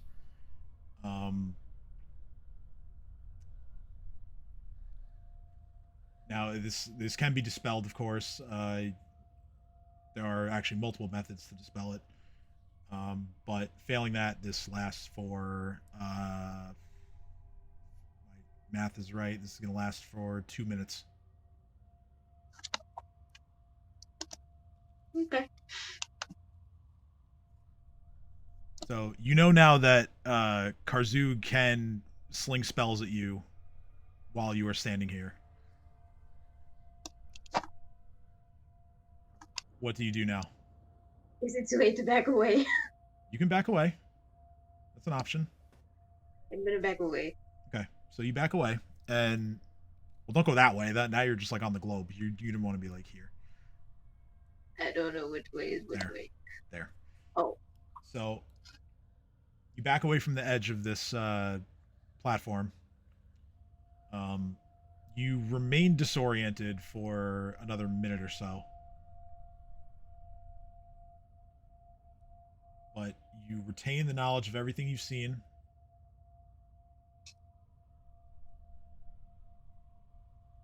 The only thing Hi guys, I saw Karzoug. the only thing that you're not sure you picked up on is how to go through the gate.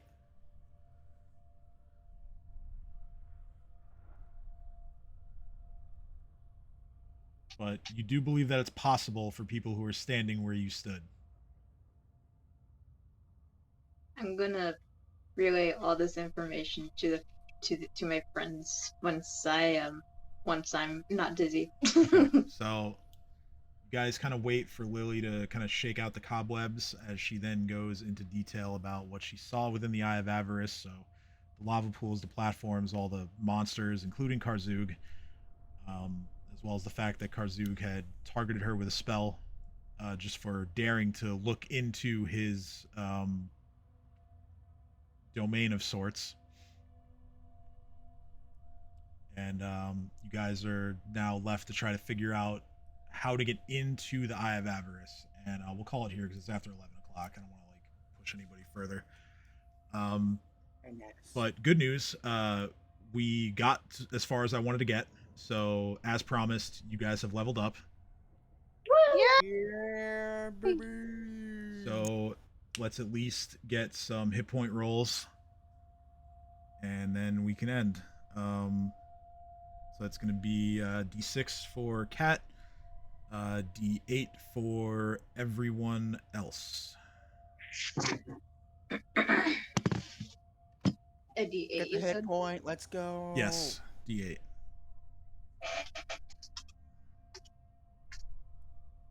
Damn it! Forgot the slash. I know. There we go. Okay, so 3, 5. Rob, is your computer still boned or?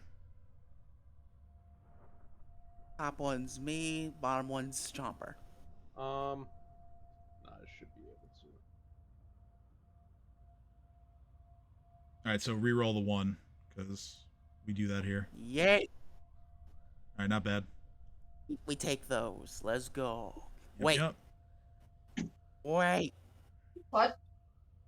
I have 200 health. Congratulations. I mean, that's only because of Bears. Unlimited power. That's only because of Bears endurance. It's that Bears endurance anyway. So yeah, unlimited power. Yeah, I'm just saying you don't actually have 200 just because Bears endurance. Re-roll that, Rob. Yeah, just like how my AC isn't 32, but it is. We shun ones in this household. All right, 5, cool. All right, so I will go ahead and post all the things that you guys need to pick in the group chat. It's already up in the text, the Pathfinder text channel here, but I figured for more visibility's sake. Yeah, and then, you know, I know I can be a pain in the ass about like getting you guys to do this stuff, but like, final boss next week. This is, you guys should want to pick all your shit. So, Gotcha.